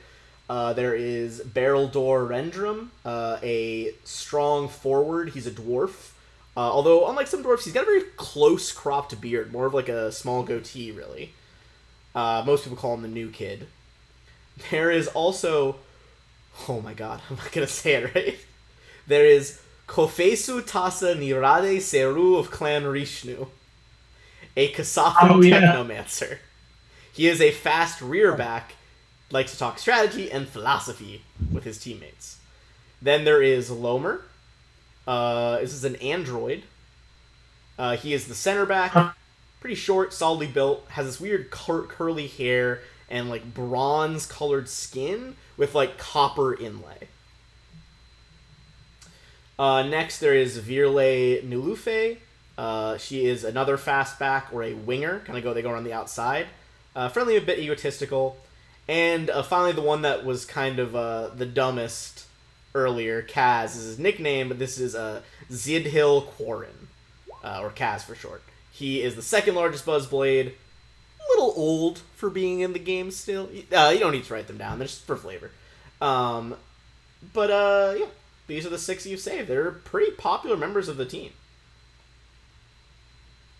But with them, especially the large Kasatha, thanking you guys. The New Elysium Security is also like, all right, well, thank you, Crew of Vasilosia, for assistance. We are going to stay and render aid to get the Buzzblades moving. If you all could please carry on to the New Elysium docking area. Sure. Thank you for eventually showing up. Yeah, We great feel work, guys. very protected. They, like, cut the audio. They seem a little salty. Alright, I'm gonna bring us... Oh, apologies. Let me... They seem salty. They're not the ones who got blown the fuck up. I mean, we can change that. But in character, after they cut the line, Costos would be like, what was that last part the pirate was saying about a haunting or something? What was that? Do you say that before they cut it or after? After. Okay. Because in Costas' head, he's just assuming this is like the pirates trying to scare us or something. Yeah, the Yeah, they're exact trying to quote scare that the scratchy voice pirate said was, "Rot on that rock, maggots. May you join our mates what haunts its innards." Pirate nonsense. Pirate nonsense, yeah. Riddle with scurvy. He has no idea what he's saying. scared. Oh, goodness. Hold on. Let me... Sorry, I know we just did this, but remind me how much XP we got for the... It was 6,400. I'm just quickly changing people's sheets, because the default tokens are still, like, your old tokens. So I'm just gonna make it so when you drag out your characters... I did Flack as an example here. You're gonna drag out characters over here. Cost, I just fix yours. MK, I'm gonna fix yours, then Zashi's.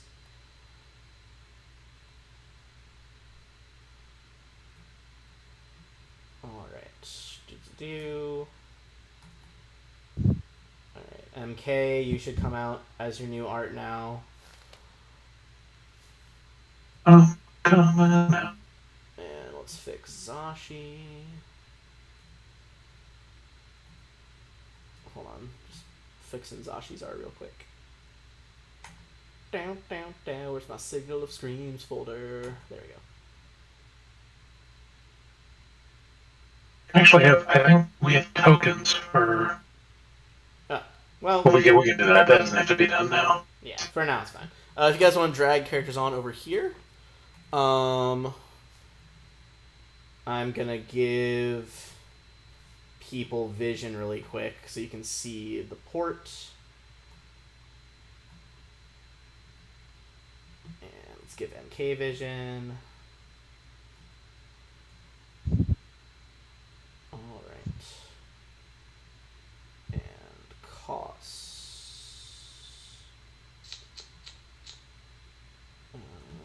Oh, this is Flossed in Paradise. Yes. Oh, New Elysium. Alright, everyone should be able to see that now. Can you guys see that port? Yep. Yeah.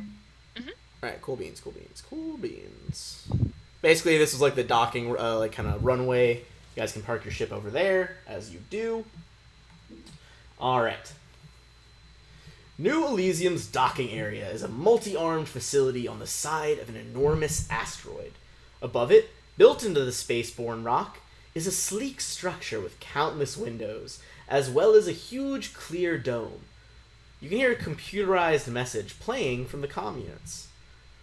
Welcome, relax, and our automated docking system will guide you in. You'll be ready to disembark shortly. True to the message, docking takes only a few moments. A mechanical clank and a sharp hiss accompany the station's airlock passageway linking to the ship. You are now ready to disembark. Welcome to New Elysium, a plane unto itself among the stars, untouched by sorrow. Can I get tickets to the Diva concert tonight? Sure. Tickets are sold out. Alright, as the Am I being too obscure?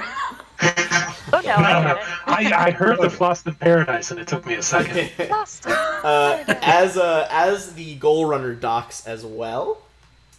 Oh, I haven't got to use my Starfinder random loot in a while. The veritable giant that is Yazaloya, the giant vest, comes up to you guys. No actual art for them. And we'll get a hint in a second as well.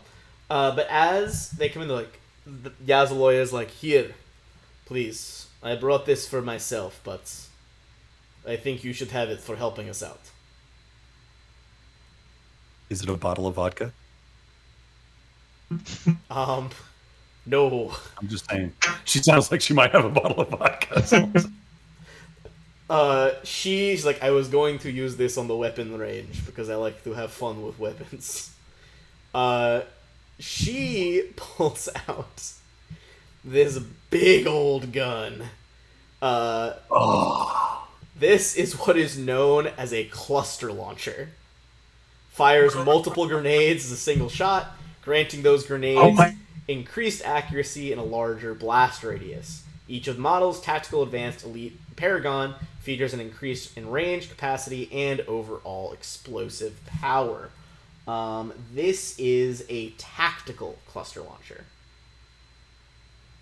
Grenade shotgun? Kinda, yeah. Let me see if I can give you the link to it directly. Give me one sec. Yeah, but she just like unsling. It looks almost like that's those, got like, Zashi written all over it. Yeah, it's got those like looks like one of those real life grenade launchers. Almost like the 6 like massive rotating barrels. It's like, here, I was just carrying this on my back.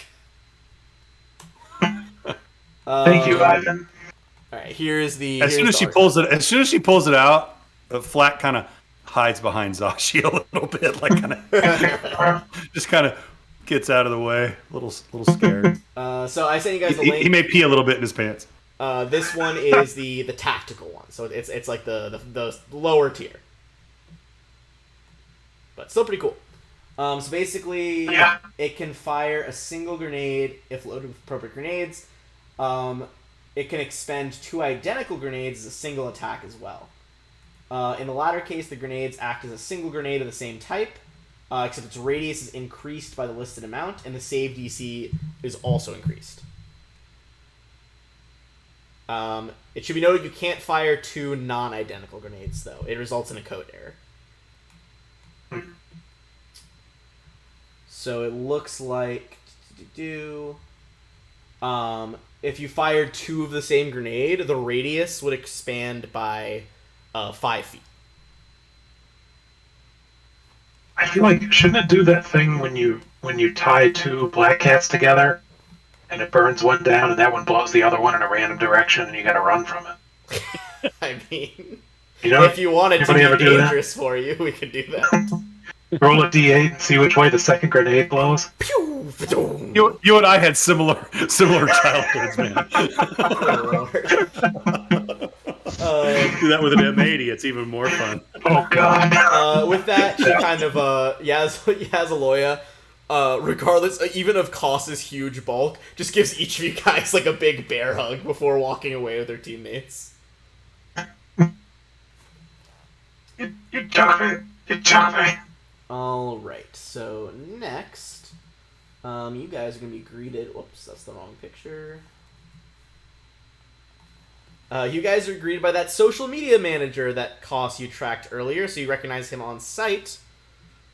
Make him a little bit bigger so you can see. This is Philip Kalsner. Oh god. Looks just like you'd expect a resort media manager to look like. Yep. It's even Does he worse have any because his obvious, name's like, spelled with an F. expensive things like draped anywhere? You know, like, I don't know, money on his belt, a nice watch, or anything Give me a perception check. Flack is desperate to use that sleight of hand.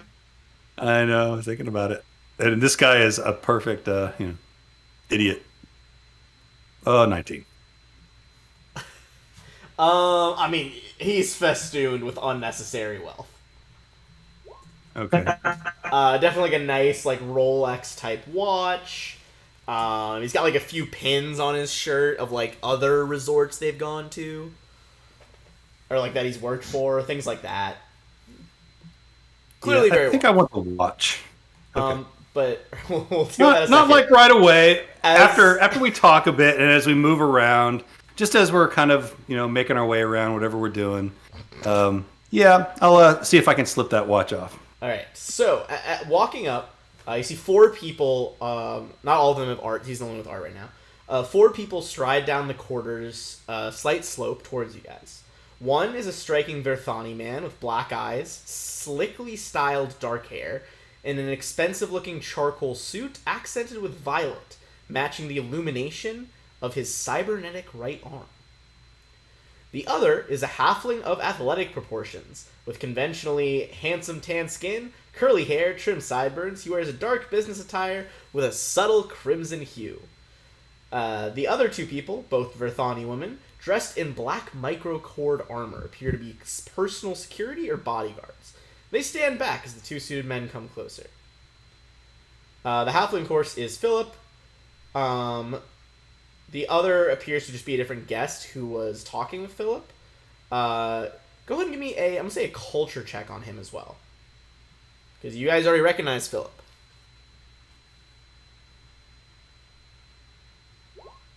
23. Come on.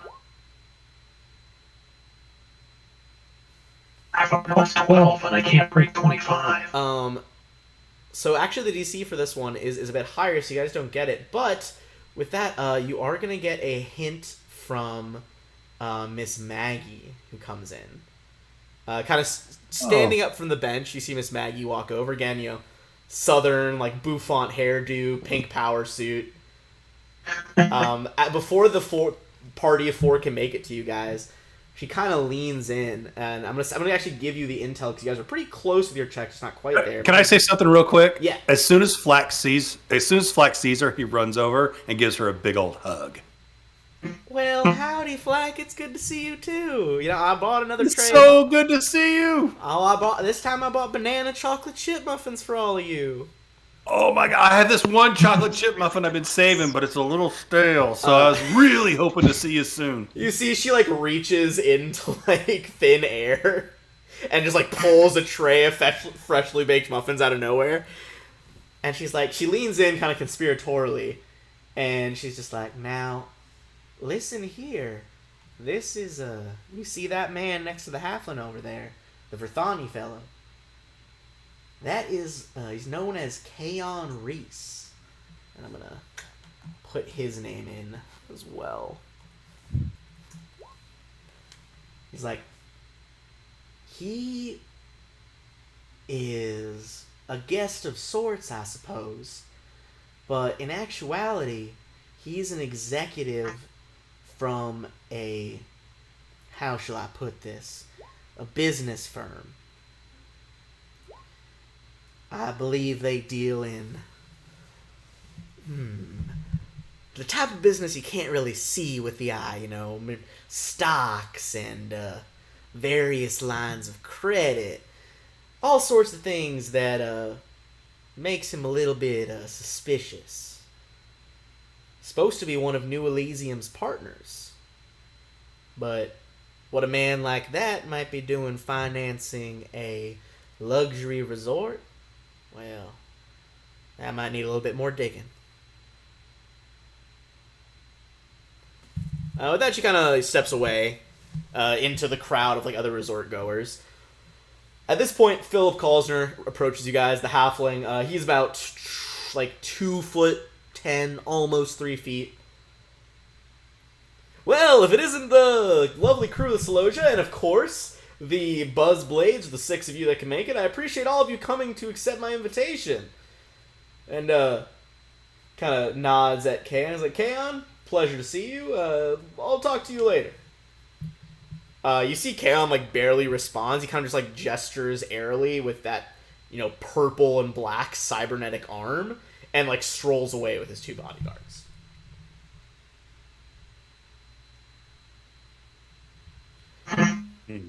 Now, Seems appropriative, but kind of rubs his hands together. Now, I would love to thank you on behalf of the Goal Runner and New Elysium as a whole, and of course our larger constituent, Paradise Resorts. Here, he kind of holds up a data pad, like presses it a few times, and you guys each see a kind of little voucher pop up on your comm units. Ooh, drink?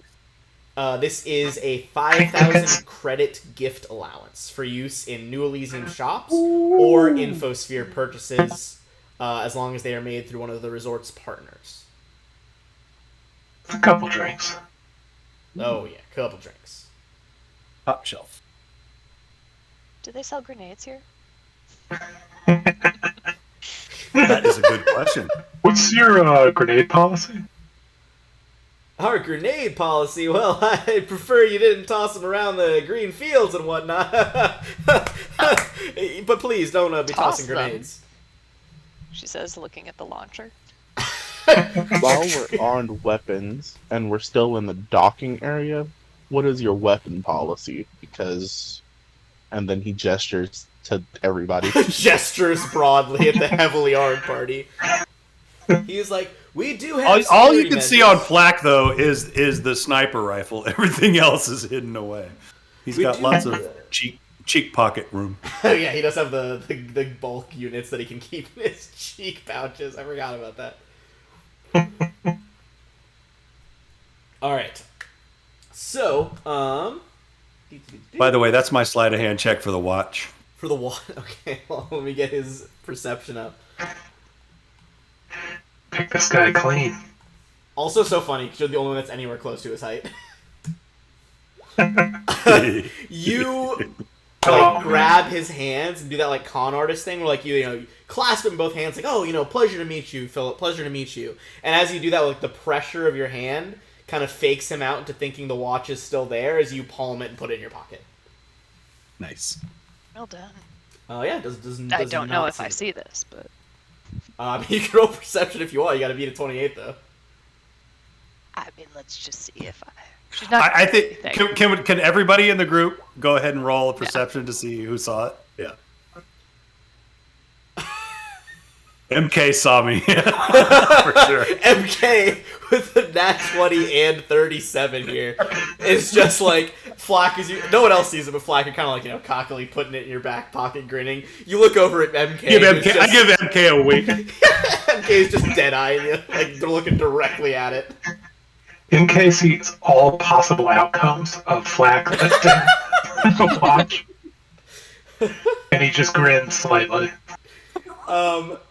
With I mean, that, what are they gonna do? What are they gonna do? Yeah, no. I mean, We're heroes. all I'm saying is if I got an all expenses paid trip to resort, my first move wouldn't be to rob the guy who sent me the tickets. Okay. I just play it. Flack. He's just having fun. Yeah, that's fair. That's fair. Philip kind of introduces you guys like, well, armor and all your gear, you're welcome to have all of that. I would ask that, if possible, you stow at least the majority of your armaments in your guest accommodations. The diaspora can be a dangerous place, and while the resort has its own security detail, I do appreciate having such war heroes, I guess I would put it, as you, having some weapons around, but perhaps try not to carry things that are too obvious. Yeah, we've seen the security. They show up about round 7, so I think I'll be keeping at least something close by. Yeah, he kind of like looks over at the big ass grenade launcher. Sashi's also got like her cryo pike strapped to her back. So she I forgot. Yeah, you got a big acts old like crowd she's thing. gonna stand in front of it as if it's No, not she's just taller than her. strapped. I mean, she's got. Oh yeah, she's loaded. She's the carrying fuck up. everything at all times. You still have that, whatever it was with the grenades locked onto it, it was like a vest or something, or a Oh, that's right. bandolier. It was like a bandolier Yeah. of Oh, grenades. And I Yeah, think I bought a yeah. whole bunch of grenades, so I think it's like fully stocked. Nice. Holy fuck. So you guys remember No, part ready of for the, vacation. What do you mean? Right? Yeah. Part of his message to you guys was about the keys to the Elysium virtual concierge, this kind of new tech thing they're pushing, wanting you guys to promote as well. So after these niceties, asking questions about the armaments, giving you guys this credit of 5,000 credits, he asks you all to follow him. It's kind of leading you through the different hallways of this area. It's like, one reason you've all been invited to our little resort is to be the first to experience the new upgrade to our amenities, says Philip. We have maximized guest comfort by way of software integration. Our Keys to Elysium app is your personal concierge, putting everything we offer at your command with a touch or a word. Here. Using his datapad, Philip calls up a 3D icon shaped like a silver key and flicks it towards you guys. Each of the PC's comm units asks permission to accept the download of a new program.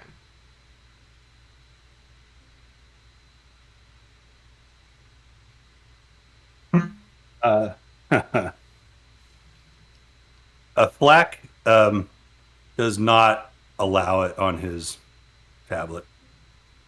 He kind of frowns at you. Sorry. Deny it the first time. He's like, well, I'm afraid I must insist. You see, that this is part of the main reason I brought you here is to promote this app. Well, please, this concierge is extremely helpful. Okay, wait, hold on. So Flack takes his personal one and slips it into its holder and pulls out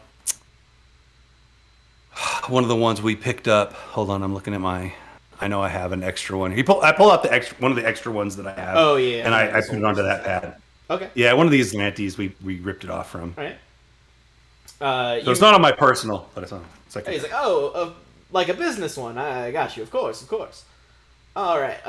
He kind of smiles. There. Now, anything you want here at the resort is as close as your comm unit. Your free stay is predicted. Your free stay is predicated on you using the app and allowing it to send us relevant feedback data. You can also use it to send us feedback in real time if you like, anonymously. We're sure you'll love it. If you can give the virtual personality any name you wish, it will respond to it, though it defaults to Keys. The app is voice activated. Simply ask for whatever you need, like so. He says, Keys, please allow our guests to choose their room. His phone chimes, and he's like, pleasantly, yes, Philip, responds a cheerful voice. All right. So, as you guys install it, it's kind of predicated on... Your free stay is predicated on this app. You can see that in addition to amenity controls and a service-based interface, this app allows guests to tag other users of the app as friends or block other guests as unwanted company. Lets you communicate instantly with one another and so on. These features aren't anything new to modern communists, but the Key to Elysium app contextualizes it all relative to the resort and its features. The app also includes an interactive map of the public areas of the resort. This map can be customized to show where your friends are located. So Flack signs into the app with the name Sabine Wren. Ooh, love Sabine. All right, he signed in with like, oh, is that like your code name? Cool. Something like that.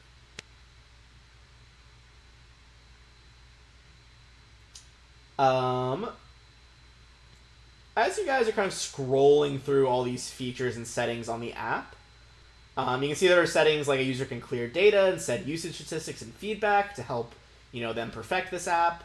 There's a tutorial mode if you want to enable it. You can disable, vocal feedback, what gives you alerts, all the classic phone stuff. But you guys go ahead and make a computer check as you scroll through the settings of it. Yeah, I was going to say, I want to see if I can hack this, but I'll give you that computer check first. This isn't necessarily to hack it, it's more just like kind of like look through it. Yeah, so I do want to try to break it eventually. Eventually, okay. Break so Zashi doesn't notice anything with it. Kind of just looks at all the cool features, like, ooh, look, you tap here to find the nearest drinks. Great.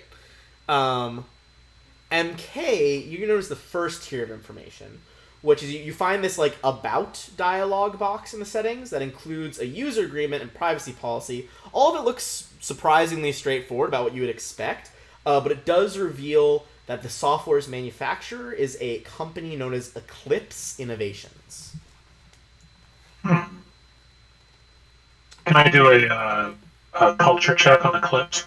In a moment, yeah. Sure. And then with just barely seeing it, the DC is actually 32 to get the next thing. Both Koss and Flack, you know that the app is set to automatically update. You see that there is a button to turn off auto updates, But you find that when you click that, it says that doing so is a violation of the guest agreement that grants you your free vacation. Okay. Base iTunes. You said it was Eclipse Innovations or Apple. What was the name of it? Apple company. Apple Amazon, was it? Micro Apple Innovations. Okay, now you can make you found those settings that are kind of a little bit hidden, but you now see them. Yeah, so if you rolled enough to find out about Eclipse Innovations, you can make a culture check on them.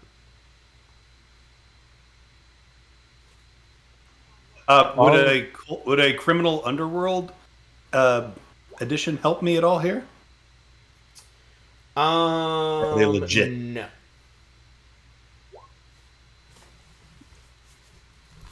Whew, sorry, pulled out my headphone. 1 sec. All right, so we got a 29, 23. Okay.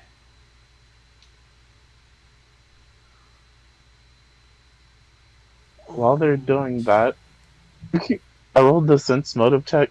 It was kind of just because, but also because of the Black Sabine thing.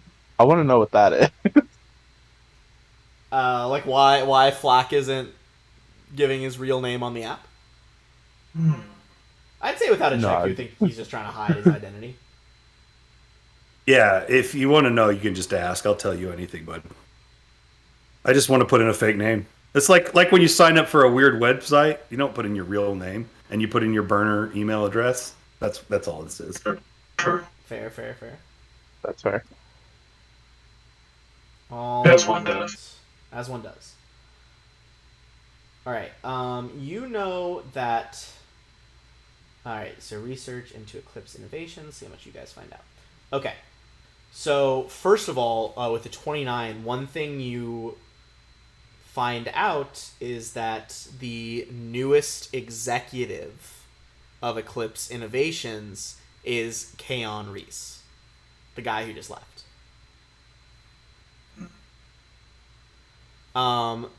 Flack, you actually don't find out much more about them other than that they're a software firm, but MK, dealing a bit more with software as you usually do, you're going to find out a bit more. You know that they are a research company specializing in diverse technological and magitech inquiry and application. The firm is based in the Versite city of Kuvakara. Interestingly enough, as you kind of like think back on it, you follow probably a few different tech companies pretty closely as MK. Nothing in their public presence mentions anything about New Elysium or the Key to Elysium program.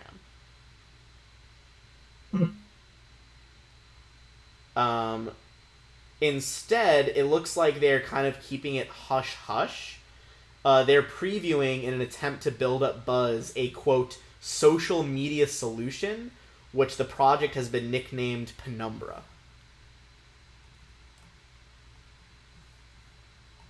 Which you guys... Project. Yeah, go ahead. Sorry, the project they're developing.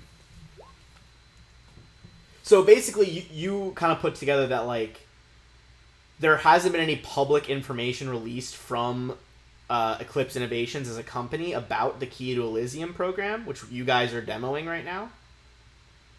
But they have been building up buzz on social media about a new product called Penumbra, which they claim will be available very soon.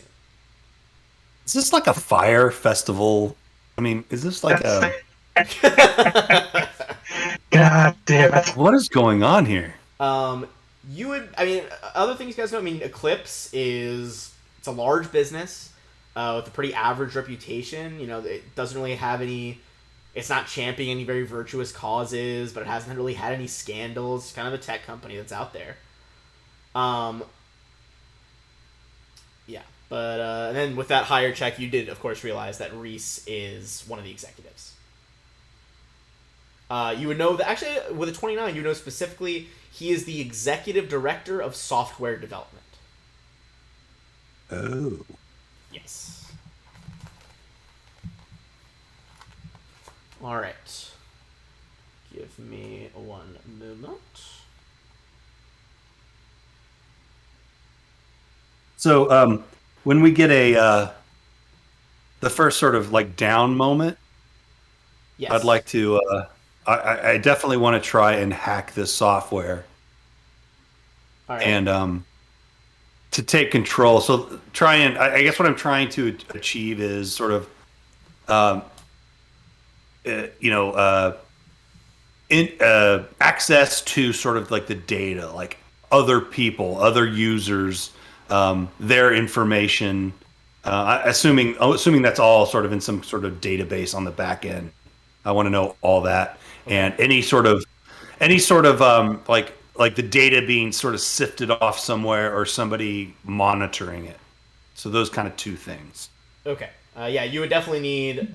Actually gives a time frame. They give you at least an hour or two to do like a good search through, basically. Yeah, I kind of want it for some downtime. Maybe I could take 20 or do something like that, but like some downtime to sort of get into it. Yeah, we shall see. So I just shared with you guys. I turned it sideways for a little bit of ease of access. It's kind of weird to look at, but you guys are coming in from the right, map-wise. So what I shared with you coming in at A1. You guys want that's a docking hallway. You guys emerge into the resort's park known as Greenfields, which is that A2 area. Ooh. An extensive domed area opens ahead, replete with smells of fresh water, grass, and honeysuckle. The dome overhead mimics a partially cloudy sunset sky, lighting a broad meadow interspersed with trees, a creek, and a pond. You see other guests lounging or playing in the park. To the rear is a gigantic cliff around a cave which has a waterfall on its back. Philip turns to you all and smiles. Welcome to Greenfield, the resort's park, with an Absalom standard day-to-night ratio. Our asteroid rotates slowly, so the sun is invisible through the dome during our night phase. But the river between is. Greenfields has everything, from swimming to a trail we call the Loop, even a bar in the grotto there. Traversing the lake takes you all the way around the facility, with a spectacular view the whole time. He laughs. Sorry, my enthusiasm is running away with me. Keys to Elysium can provide you details on all our amenities. You can also use it to contact me or other resort staff. If there's nothing else, I'll leave you to enjoy your evening. Kind of like pauses, looking at you guys, like seeing if you need anything. Flack walks over and grabs his hand and to shake it, but also takes the watch and slips it back on. Okay. You slip the watch back on. Yeah. Give me another sleight of hand. You want a sleight of hand? Yeah. Oh no! Oh wait, no, that's a perception. Oh, I was looking at MK's perception. Oh, okay. I thought that was a sleight of hand. 24. Okay. All right. Hold on. 1d20. He's like, a pleasure to meet you all again. Doesn't notice anything and walks away. Just he's just Flack is just testing out his skills, refining things, having a little fun. Hell yeah. So here's some kind of general rules about this place. Like he said, the day-night cycle is pretty typical of Absalom, which was programmed. Absalom was programmed to reflect what Galarian would have had. So pretty standard 24-hour day is what's going on here. There is a simulated sun. As I said, this asteroid doesn't have a quick rotation, so a lot of the time the asteroid is actually facing away from the nearest stars. I'm going to give you kind of some details as to the different areas, looking at the map, so you can kind of choose what you want to explore. So, of course, you got the park. A3 is that kind of loop pathway he was talking about, that kind of tan line just takes you around the whole facility. There are several people who like to run that route for exercise, things like that. A4, and it's kind of like a little lounge. That is for contemplation. A5 is a wandering market. Most of its wares can be purchased using a computer console and delivered to a guest room, so you don't really have to go there very often. But if you want, you can go to the shop in person. A6 is the Hall of Splendors. It's where a lot of performances go down. There's a concert hall, high-stakes gambling hall, private party rooms available for reservations, and some theaters. And I'm going to make a handout available to you guys after the session. I shouldn't have time to put this one in. But next up is A7. This is the Muses meeting room. To facilitate conferences, conventions, and other gatherings, New Elysium has several meeting rooms, collectively called the Muses, which includes 2 ballrooms, the Wave Walker and the Emerald Song. This area also includes the Grand Court, a boardroom-style meeting area. A8 is the Painted Forest Playrooms. They contain amusements ranging from HoloVid games and VR tanks to Holo slots and other gambling games. A9 is the Hollows Tavern. A10 is the Taste of Elysium. It's a very nice restaurant they have here. A11 is the Lyrakeen Cabaret, a light dinner theater area. A12 is the Absalom Bistro, a walk-in restaurant with a rather casual dress code, unlike the Taste of Elysium, where you do need to wear a suit jacket. Bistro prides itself on serving a variety of Packed World mainstays with touches of Interstellar, food and drink. A13 is called Wild Apples. It's kind of a more happening bar area. There's like trivia nights, sporting events. There's a mechanical riding beast, basically a mechanical bull. This bar, that's awesome! This bar That's where we gotta opens go. till 2 a.m. It is the latest open restaurant on the station. We're going there. There is also the Azure Sky, A14, which is like an area to kind of watch the stars in space. It's that viewing deck in the top right. There are elevators at A15 or stairs at A16 that lead down to the lower level of facilities, which we'll get into later. And at A17, there are like, you see some of the workers are using them. Those are like worker stairs, like what the people who work at the resort might go use between floors, but like staff only staircases essentially. Where are like the rooms, where we're gonna sleep? The rooms. Let me find the exact room. So basically, right now you guys are on the middle floor. The floor below you has some more amenities, like weight rooms, a lot of staff areas as well. The rooms where you guys sleep actually don't have a map like the lower and middle floors do. It's the top floor is where guests sleep. Okay. So let's go ride the bull. We're going to A13. Okay. Yeah. Valid. Zashi, let's go ride the bull. Yeah, let's go. Yeah. All right, so you a couple of you guys run off.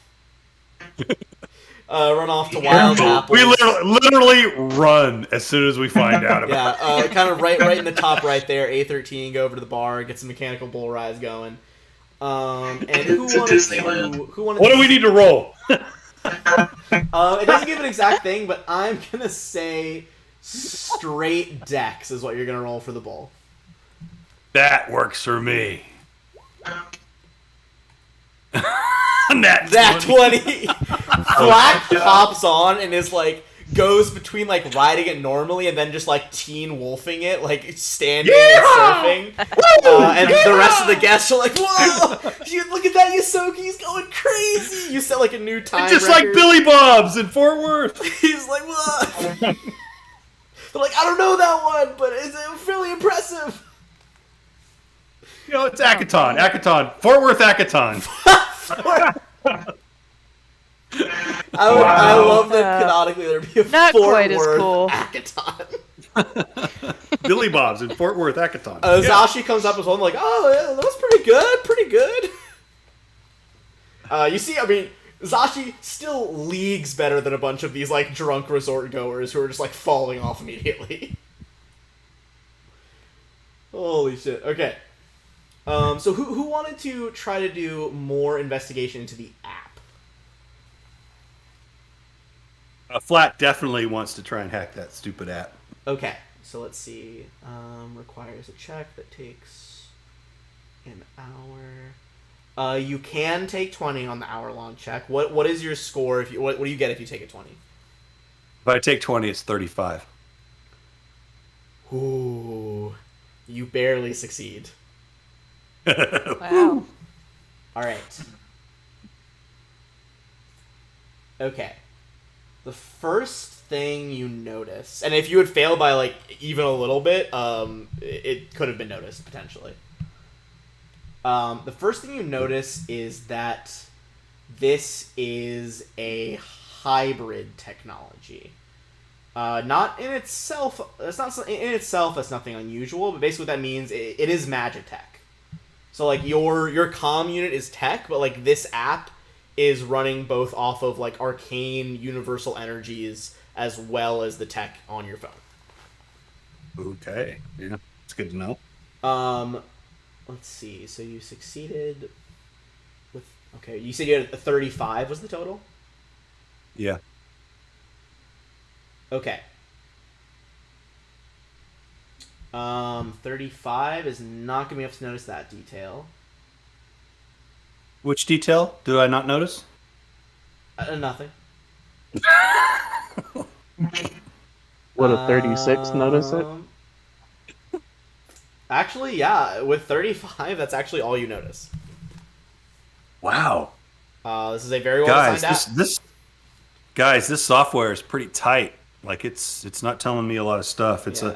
There's definitely some magic going on in here, but it's magic tech, but I don't know really much anything else about it. Hey, Cost, maybe later we can work together and try again, see if we can find out more information. Fair. I will say, Philip didn't mention anything about this being magical. He just said it was an app. Yeah. So with that 35, that definitely seems like something that not, that's not, people don't necessarily know that it's magic. Would mysticism? So they're trying to keep that a secret. Like it's not like something they're trying. Yeah. It's not part of the advertisement, and I will say, now that you guys are on the main deck with that main map, you start to see. There's lots of ad space that's sold on this resort, like big billboards, holographic displays that make giant people, a la Blade Runner style. But you do see a few ads for Penumbra. It seems you see the ad kind of shows Verces, which is the planet that the company's based on. Cos is very uncomfortable with the bull riding. You see that the ad has Verces, and the planet eclipses the sun, leaving a bright corona, and briefly showing the Eclipse Innovations logo before fading away. You also hear this simultaneous voiceover in this play saying, "Keys to Elysium, transforming your stay. Penumbra will transform your world. Coming soon." Could I do a mysticism check on the app based on what Cos and Flack discovered about it? You could take an hour and do a take 20 on the mysticism. I will say, going off of what you revealed with that, you see a few more ads for Project Penumbra around. Not a single one mentions that the app is magic. I feel like that's going to violate some kind of consumer protection law. Unfortunately, it doesn't, but it is odd. I would say, I think without a check, you guys probably have some apps on your phone that are magic. Stuff that, just a little bit of magic to make the game sparkle more, stuff like that. It's not uncommon for apps to have magic and be this, so-called hybrid technology. But usually when it is hybrid technology, it's advertised as such. It doesn't have to be advertised that way, but normally companies are proud of it, because to add magic to an app that you're downloading from the App Store it takes a pretty good amount of arcane know-how. Like, it's impressive. People want to know, like, want to brag about it. So this is what Flack would like to do. Yes, sir. So this app is Magitech, and it is pretty invasive. It's writing home to mama. Yeah. So he doesn't necessarily want to hack the app for this, but he wants to hack the data pad for this to generate false data. He wants the data pad. He wants the data pad to report to the app misinformation about location, about activity, whatever the app is asking of the data pad or its sensors. He wants to give it bad data. Gotcha. Okay. Yes. I would say that would be either technology or mysticism. It's gonna be a pretty high DC, but success would mean that you are feeding it false information, like you said. You want an engineering or a computer check, or what do you want? Yeah, I'll say actually computer. Computer would be the way to go for this one. Can I aid him with mysticism? I'll allow you to aid him with mysticism, and you can take 20 on this one. Sorry, so the roll to aid would be an extra +2. Oh, okay. What's your? I'll take 20, so that's a 35. 35. Taking 20 is a 35. Yeah. Okay, and then roll to assist that as well. This one will be a roll because you got to clear the 10 to give him a +2. Okay, so that brings him to a 37. 37. Which is going to clear one of the regular DCs, which was 36, which is what you missed last time. Okay. So, with now a 36, first of all, you are going to be able to give it false information about your current position on your data pad. But second of all, as you guys are working in conjunction, using your knowledge of mysticism with computers on this, you realize that part of the hybrid technology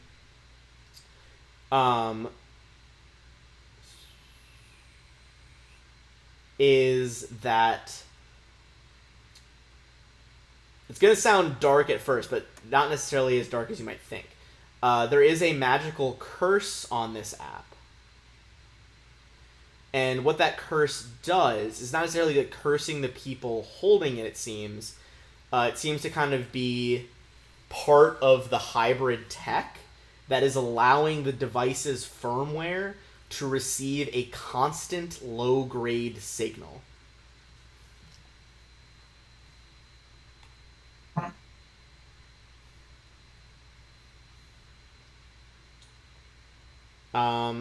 This wouldn't be a take 20 thing, but if you want, you guys can attempt a computer's check to try and trace the signal. Hell yeah.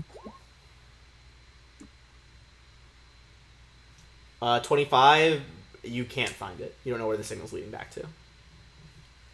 Well, interesting. What's going on? Would a 35 mysticism, as far as the magical nature of the hybrid tech in the app, be helpful? Or have we sort of gone past that already? We've kind of gone past it, and with now that looking at this specific magic feature, you no longer can take 20 on it. Oh, okay. Cool. Yeah.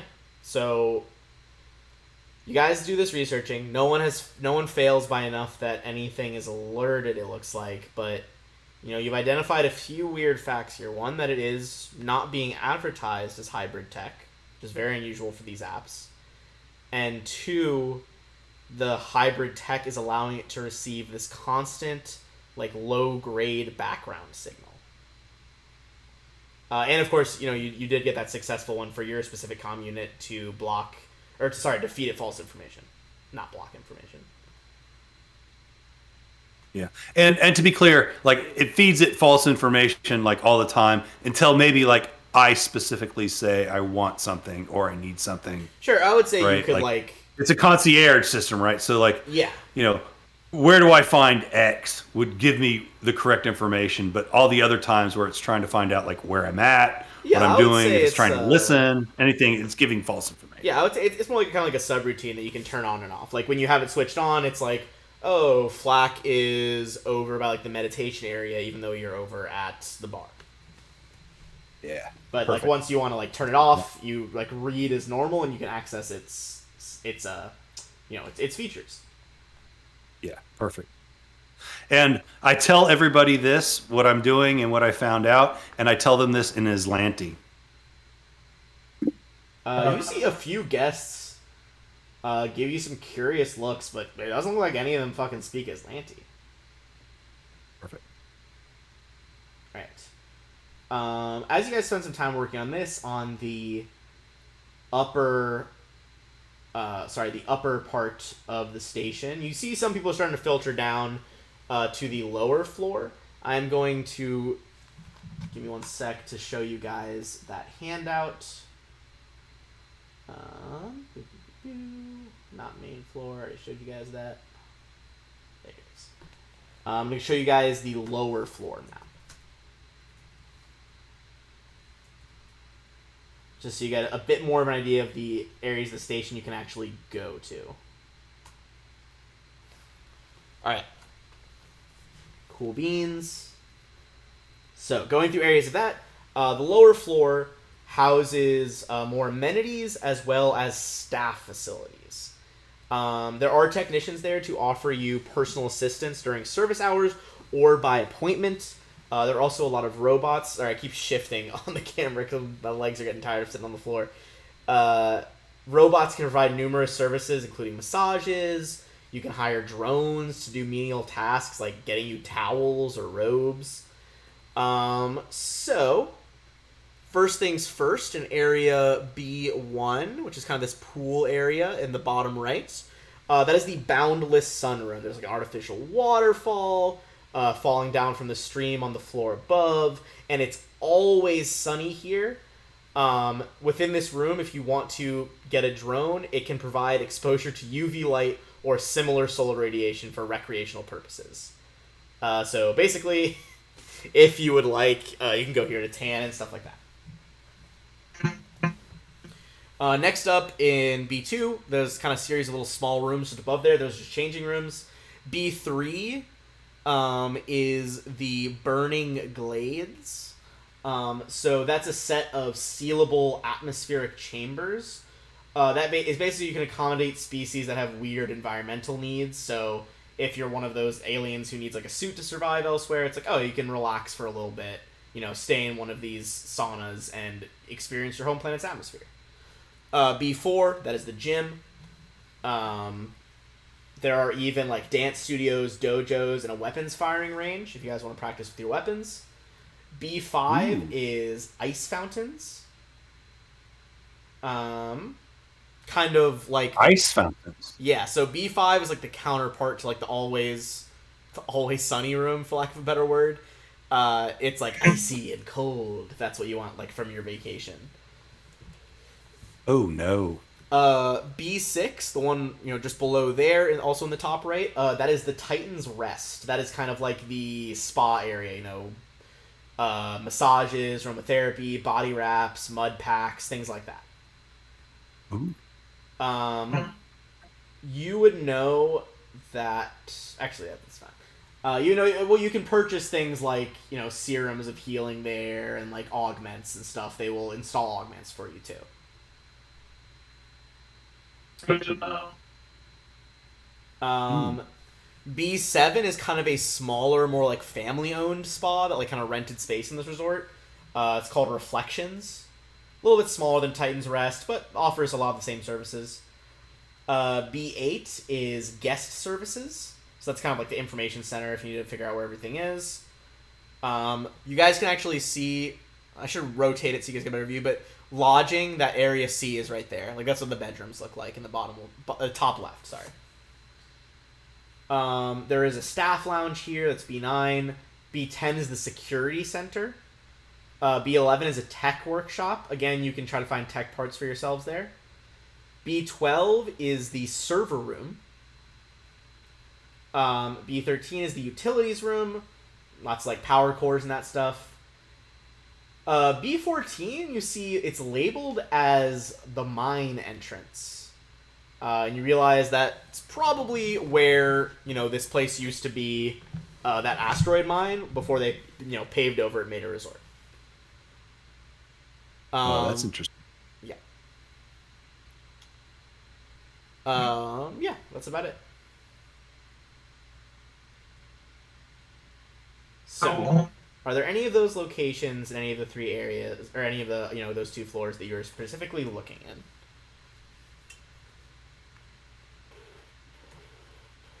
Flack is interested in B6, where he can get maybe a nice massage and,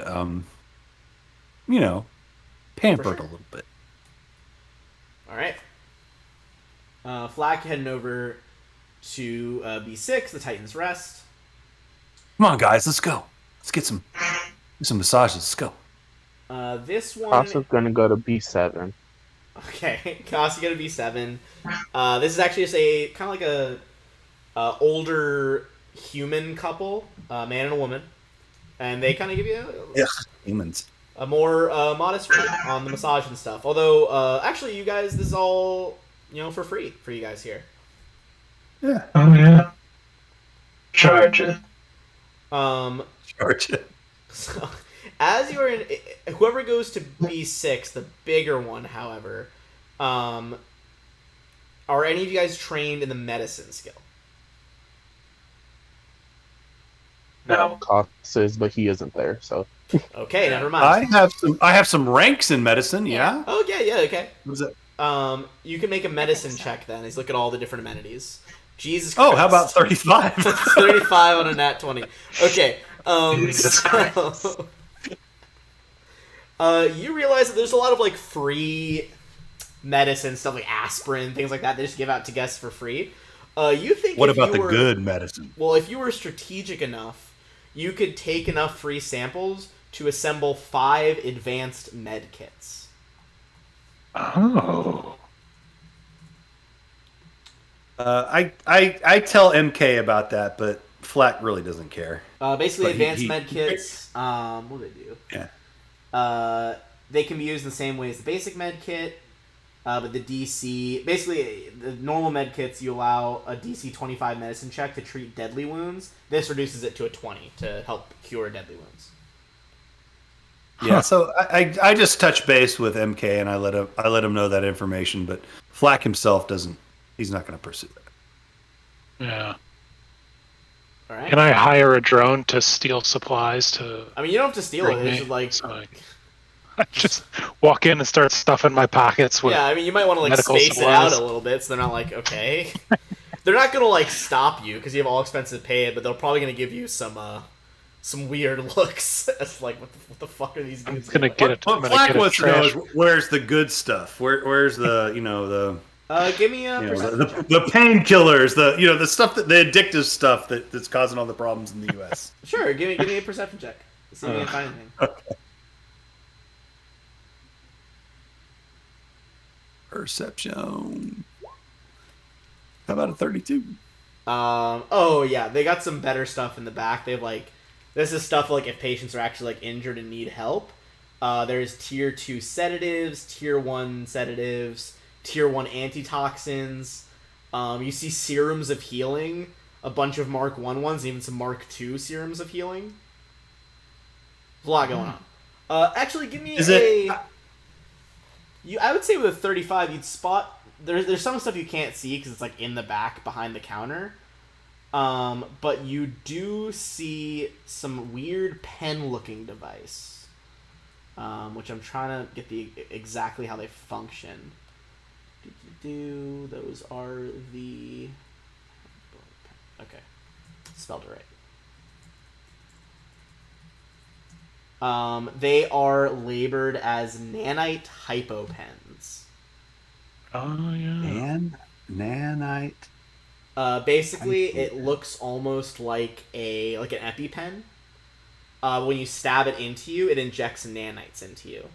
And depending on what What is a color, depending on what color, they will do different things, ranging from lesser remove condition, lesser restoration, remove affliction, remove radioactivity, a restoration, and greater remove condition, depending on what color they are. These Okay, ones, so- there are 2 black and 1 white. So 2 of them would act as a lesser restoration, and 1 would act as a remove affliction. Could be handy. Seem like good things to have. So the 2 black were what? Sorry. The 2 black function as lesser restoration, and the white effects as remove affliction. Okay. So I guess what I want to know is, I've sort of seen them. Mm-hmm. What is it going to take to sort of get them? I would How do I say. steal? I would like followed by a sleight of I would like both the nano hypo pens, all 3 of them, and also anything else I can grab. Okay, I'm gonna say it would be a stealth followed by a sleight of hand. Have to succeed on both. Okay, let me give you a stealth. All right. 31 31. All right. and a 31 sleight of hand. Okay. None of the staff seem to do anything. So I would say with those checks, you get the 3 pens. So 2 black, 1 white. And I'd say you can grab 2 Mark 1 serums of healing as well. Okay. All right. Cool. And casually walk away.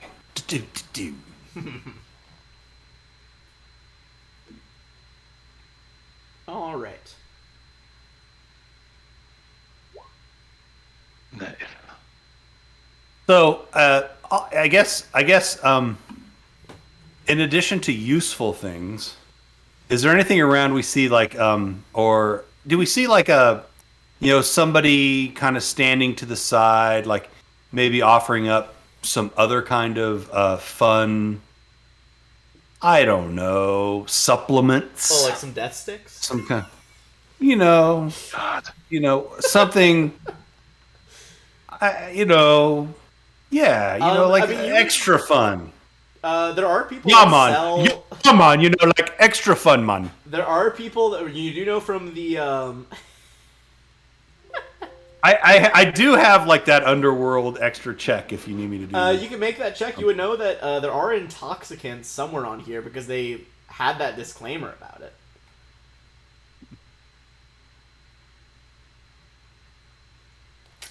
Oh yeah, they told us we have to. So steal I'll give you our a culture check with my criminal underworld. Okay, yeah, add the Extra criminal. juice. Is this with the criminal underworld? Yeah, 25. That's good. You added it because that's exactly what you need.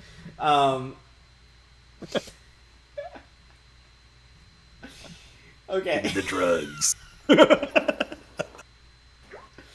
All right. So you kind of looking around. You see this kind of shady person over by B1, like the sunroom. This is a half-orc, female half-orc. You can tell she's kind of making like some subtle hand signals to people. She's like calling them over for drugs. 2 So for fives, 2 for fives. She's like definitely selling. I slide over to the female half orc and say, I forgot to add Starfinder to. I keep forgetting to add Starfinder to this stuff. So I just googled intoxicants. Believe it or not, a list of intoxicants wasn't that helpful. All right. no, yeah, too long. Good God. All right, so you go up to her. Yeah, I go. Right. I kind of just slide up to her and I say, "Hi, my name's Flack. I just got in. Hey, I'm. Me and I'm my Kanan. friends, we're oh, Kanan, nice to meet you. Yeah. Hey, we're just looking for a little extra fun. There's a lot of Okay. good stuff here, but is there anything going on? Any other things that we could partake in? You looking for some intoxicants? we're looking for whatever you got. I don't know. There's lots of stuff that I've been exposed to. Akaton, we have tons of stuff, but what do you got here? What's going on? You ever done Escalate? Escalate? Hell yeah! I mean, many times. You got anything more powerful than that? Has he done Escalate? Hell yeah! Everybody's done that. You did that in high school. Come on. That's like smoking weed. Like the Earthers say, that's like smoking weed. I mean, when you get anything like more interesting. Earth does exist in this world. There's no way though. Although I guess I don't know if they've canonically released what year it is there now, because of APs, we know that in Pathfinder 1, it's like in the 1920s in Earth right now. But like I don't know no one knows how long the gap was. Like I wonder what the fuck Earth is like right now in this world. Yeah. Because I mean I guess it could be like thousands of years in the future. Or my headcanon is just now, just 2021. All I'm saying is I don't need like a happy party thing. I'm looking for something that's going to change my outlook. So there's not what do you a got lot, that's going to change my outlook? There's not a lot of Starfinder drugs, so I'm pulling up my list of Pathfinder drugs. Escalate, basically, she shows you it's like a bag of like this gray powder. Basically, if you snort it, it gives you an alchemical bonus to int with some penalties. You want something to open new experiences? Yeah, you got some mushrooms. You got some Starfinder LSD. Peyote? Peyote? I mean, Ayahuasca. I gotta find like some higher quality shit. All right. Or just did heroin. I just make this about drugs? I'm sorry. I'm just trying to have some fun. She's like, she looks around. Kanan looks around. She's like, hey, I don't know if I can help you. What about this? She pulls out this bag of it looks like tree mold, but all the mold blooms have this weird like peridot green colored like incrustation on them. It looks like there's also like metal maybe stuck to it, and she's like, this is star spore. Star spore. You take it, crazy high, right? Gives you a crazy high, full body, and you can see in the dark, and you see invisible people. Whoa! But it makes your ears real sensitive, so if something makes big sonic damage, it gonna hurt. Oh, okay. That sounds interesting. Well, what do you need? What do you want for that? Maybe like 4 doses for like four people. 4 doses? Tell you what. Yeah. Normally, 700 credits a pop. 4 doses at once, 500 each. So 2,000 credits for 2,000 credits. 4 doses of Star Spore. Expensive. Yeah. It lets you see invisible people. Yeah, okay, I'll take it. It's also I'll take it. It's also take all severely 4. addictive.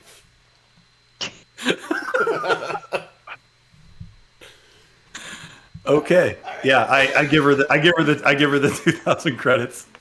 2,000 credits. Alright, she hands you the a few zipped up baggies of this weird spore. Okay. Basically, it's almost like it. Out of character, it's basically like this crazy mold that's been laced with different types of star metal. So adamantine, mithril, all the types of star metal. Oh, the crocodile. Yeah, it's not great for you, but that's not what you asked. You didn't ask for good for you. No, I asked for fun. So yeah, I just pocket that and hey, thanks a lot. We'll be around. Hey, let me know if anything cool comes in. You might have a problem. Those guys on the Celosia, right? Yeah, we're the Celosia crew. Hell yeah. Listen, Kanan kind of looks around, even more conspiratorial than just a minute ago. Leans in, she's like, "Hey, they got one of my friends. He's a good guy, but he's a pirate. They brought him in after you helped wreck up their ships up there in space. Maybe... Those fuckers shot at us, man. Look, Wenmar, he's crazy Lashunta, he got his blood up, whatever. They're ne'er-do-wells.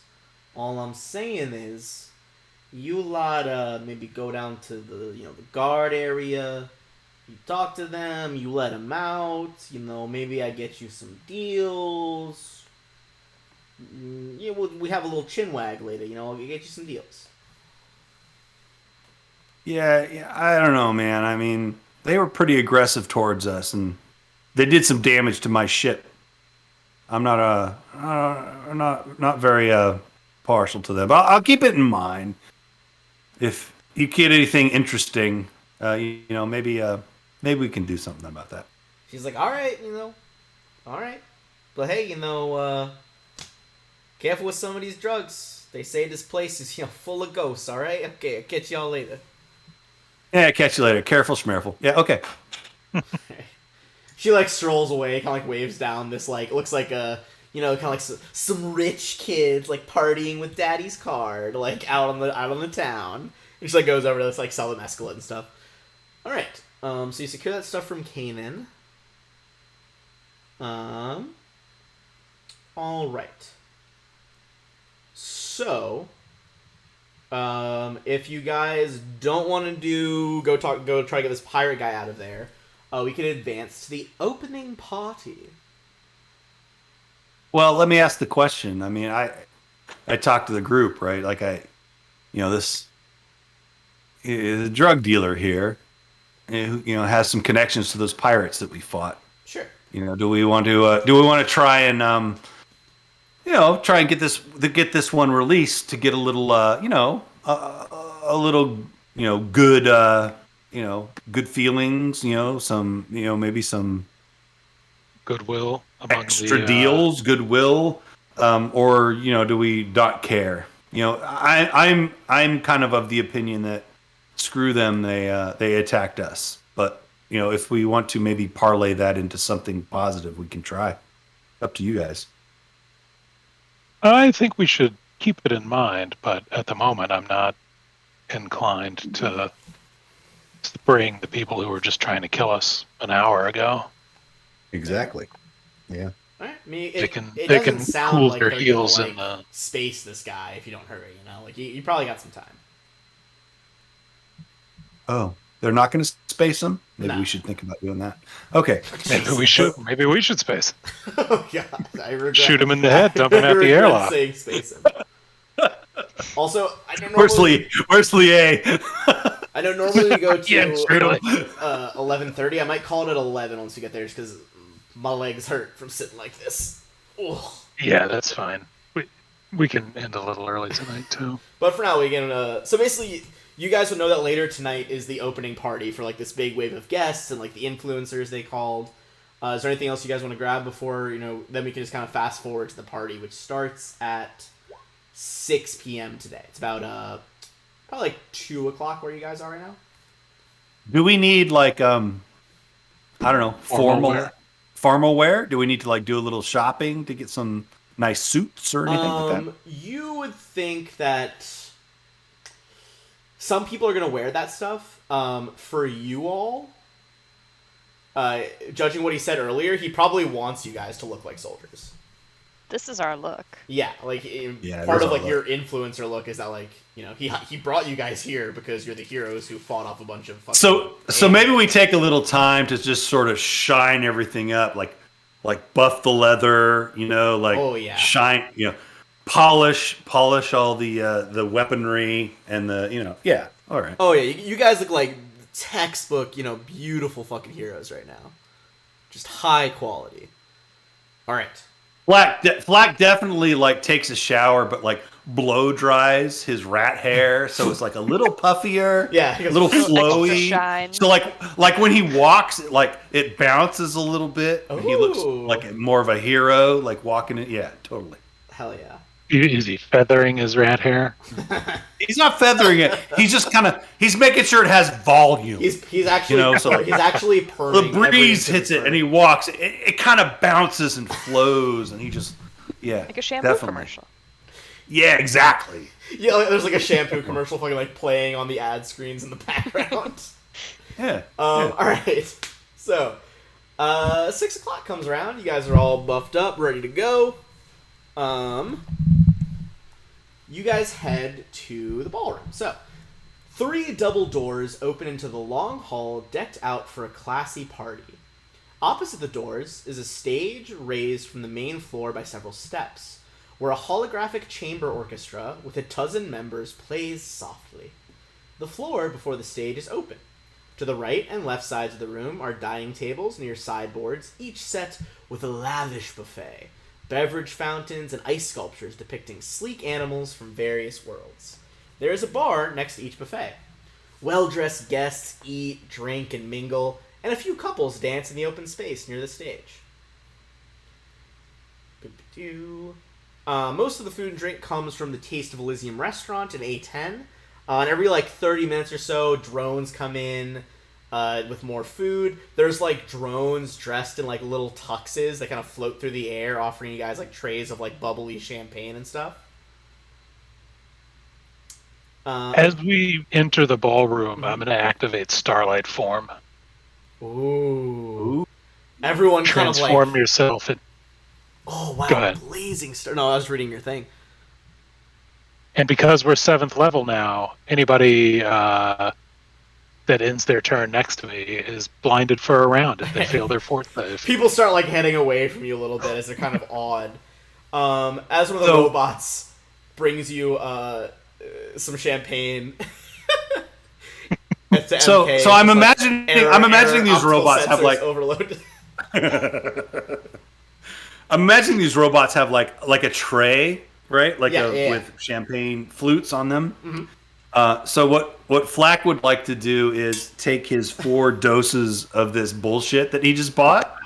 Oh no! And he's going to take 1 flute of the drink, but as he does that, he's going to put in not all 4, but 2 other flutes of this. Just drop in doses into 2 of the flutes.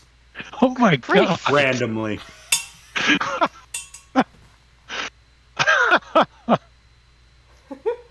You need a sleight of hand?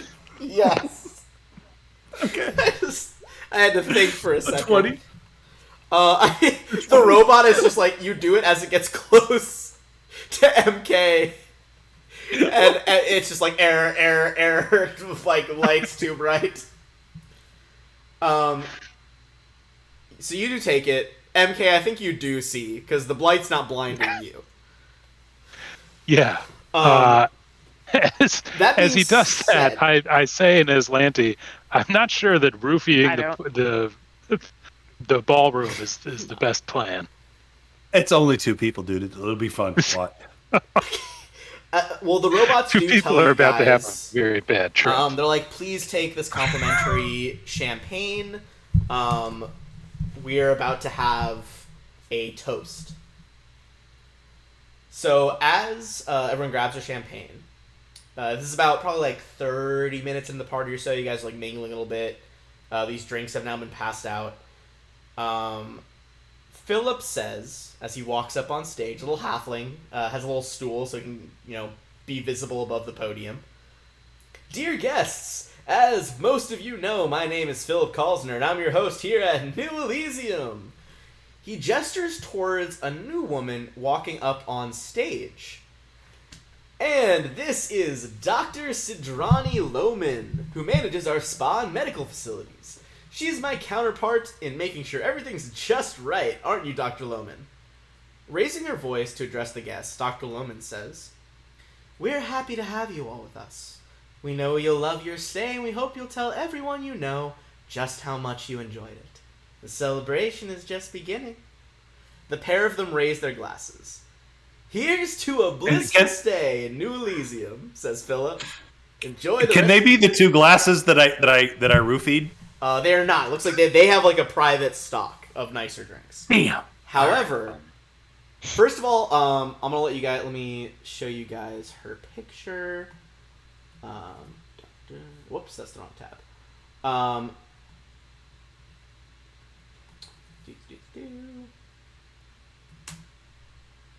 There we go.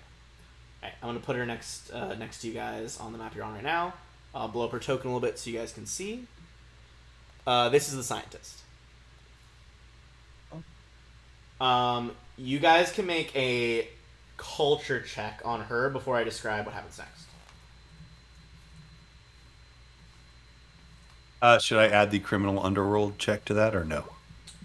No. Big old foe. Okay. Oh, 35. That'll do. Natural 20. Okay. Jesus Christ, that natural They 20 rolling didn't like She's shit. hot. She's beautiful. Dr. Sadrani Loman, she used to be a doctor at Absalom Station. From all accounts, she's like a very well-received person. She won a bunch of awards in Absalom. She does indeed manage the spa and medical facilities here. She's basically, you would know she's at, like, he kind of downplayed it a little bit during his speech. She's basically second in command here in terms of, like, manager authority at this resort. It's Philip, then her. Seems like a very approachable person, professional demeanor, eager and sincere, wanting to help people. Alright. So yeah, Sheely seems to be on the up and up. As they finish their speech, you hear some screams. Everyone's down to their champagne. You can tell that 2 people drank your champagne. Start feeling like,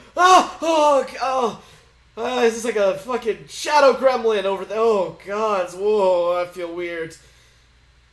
Then Freaking out, man. Then you realize something Mellow. a little bit odd. There's not 2 of them screaming. 3 people are screaming. Black, what'd you do? Flack, you kind of tracked those glasses, pretty spot on through the crowd. Saw who's drinking them. You look to the right, and you see a third person, a Lashunta man, who didn't drink the shit. Like, he didn't share it with them. He didn't even take a glass from that tray. He starts freaking out. And as the guards are kind of escorting people out, as sort of like, oh, it's all right. They had too much intoxicants. Like, we get it. He's just like, I saw it. It was looking in through the door. Its skin. It had shadow skin. It's red eyes. Gods, its eyes. Oh, gods. And they kind of take them out of the room. Yeah. Weirdos. Junkies. Strange. Flack, the others might Red eyes. think that like these were all spiked people. Flack, without a check, you're confident that guy did not have anything in his drink. Hey guys, like those 2, yeah, I spiked it, but that third one, no, I don't know what's going on with that guy. Something might really be up. Be on your guard. Maybe we should follow out. Poison the other guests. We're speaking in Aslanti. In by the Aslanti, way. yeah. Yeah, I figured I'm if it's still like whispering. inter-party communications, probably just in Aslanti. Yeah. All right. Cool. Did we see like what direction? I guess we didn't, but do we know like Well, he said he he did- saw him through the door or Yeah, something? he said he saw it like through the doorway to the ballroom, and you see there's like I'd say he was probably pointing at like I said there's like those 3 big double doors. He was pointing at the left ones. We should check that out. Yeah, let's check it out. I'll go with you. And sorry, remind me, which ballroom are we in? This is, let me double check. I believe it is one of the A ballrooms. This is the Wave Walker Ballroom, which is area A7A. Okay. Yeah. So yeah, I'll go. It sounds like Flack's coming too. Yeah, I'll come with you. So check out the door that he was pointing at. Yeah, it's kind of that big purplish one, like right at the far left of the map. Am I missing something? Like, what map are we talking about? The main map handout.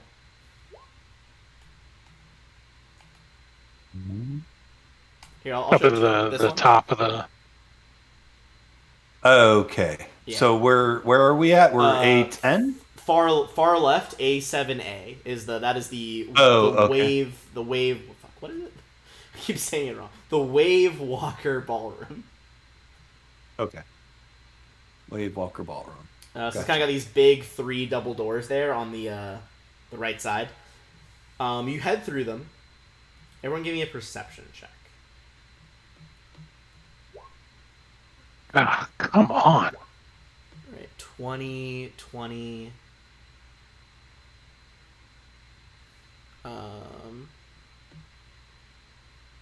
Zashi and Koss. Oh, okay, Zashi 19. Okay. And Koss 12. My internet's being weird. Oh, you're fine. All right. Oh, okay, that was nice. All right. So, Actually rolling with advantage. The first one was a 19. Okay. I'd like to keep that, please. the DC is 20, so everyone but Zashi. It's okay. Zashi got a big gun and big pikes. She's pretty happy about it. Flack just takes her hand so she doesn't trip over her feet.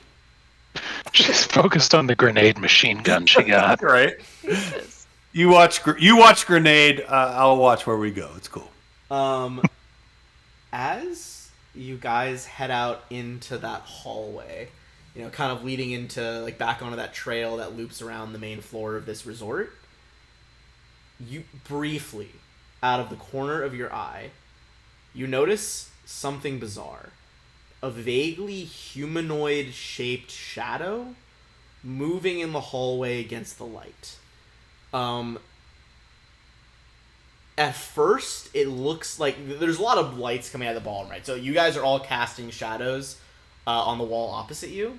It looks like a shadow of a guest for a second. Then you realize the shadow, unlike yours, is not connected to anything. It doesn't go back to anyone's feet. At first, it looks like it's moving sideways, almost like a Egyptian hieroglyphic. And then you see 2 red eyes slowly blink in the center of the face as if it's looking right at you. As you kind of turn your head all the way towards it, now that it's not in the corner of your eyes, it vanishes.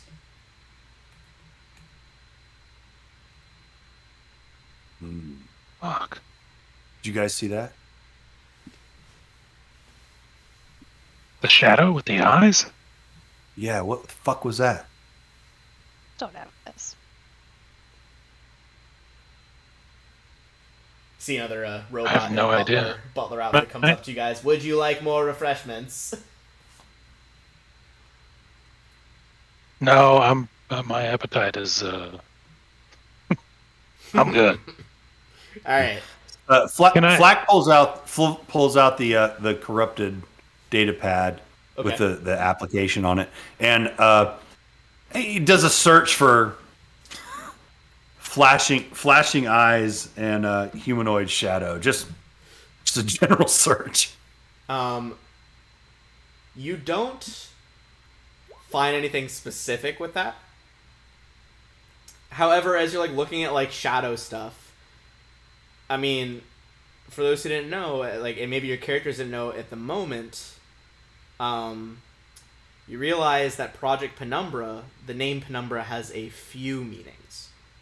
One is the shadow cast over a planet or moon that's having an eclipse.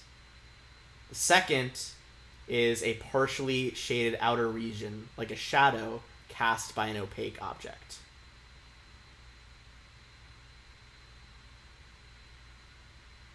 As you guys ponder this, the party music pumping behind you, that is where we're going to come to a stop for this session. Okay. Bam. Weird, man. The shadow just wanted to come to the party. Yeah. Oh, just dude, wanted to party. This one is going to be a very different vibe than fighting the big old evil space empire. Alright. My Evils. grenades are gonna work, right? asking the real questions. Yes, I can with 100% confidence say that there will be stuff your grenades will blow up. Alright, Thank goodness.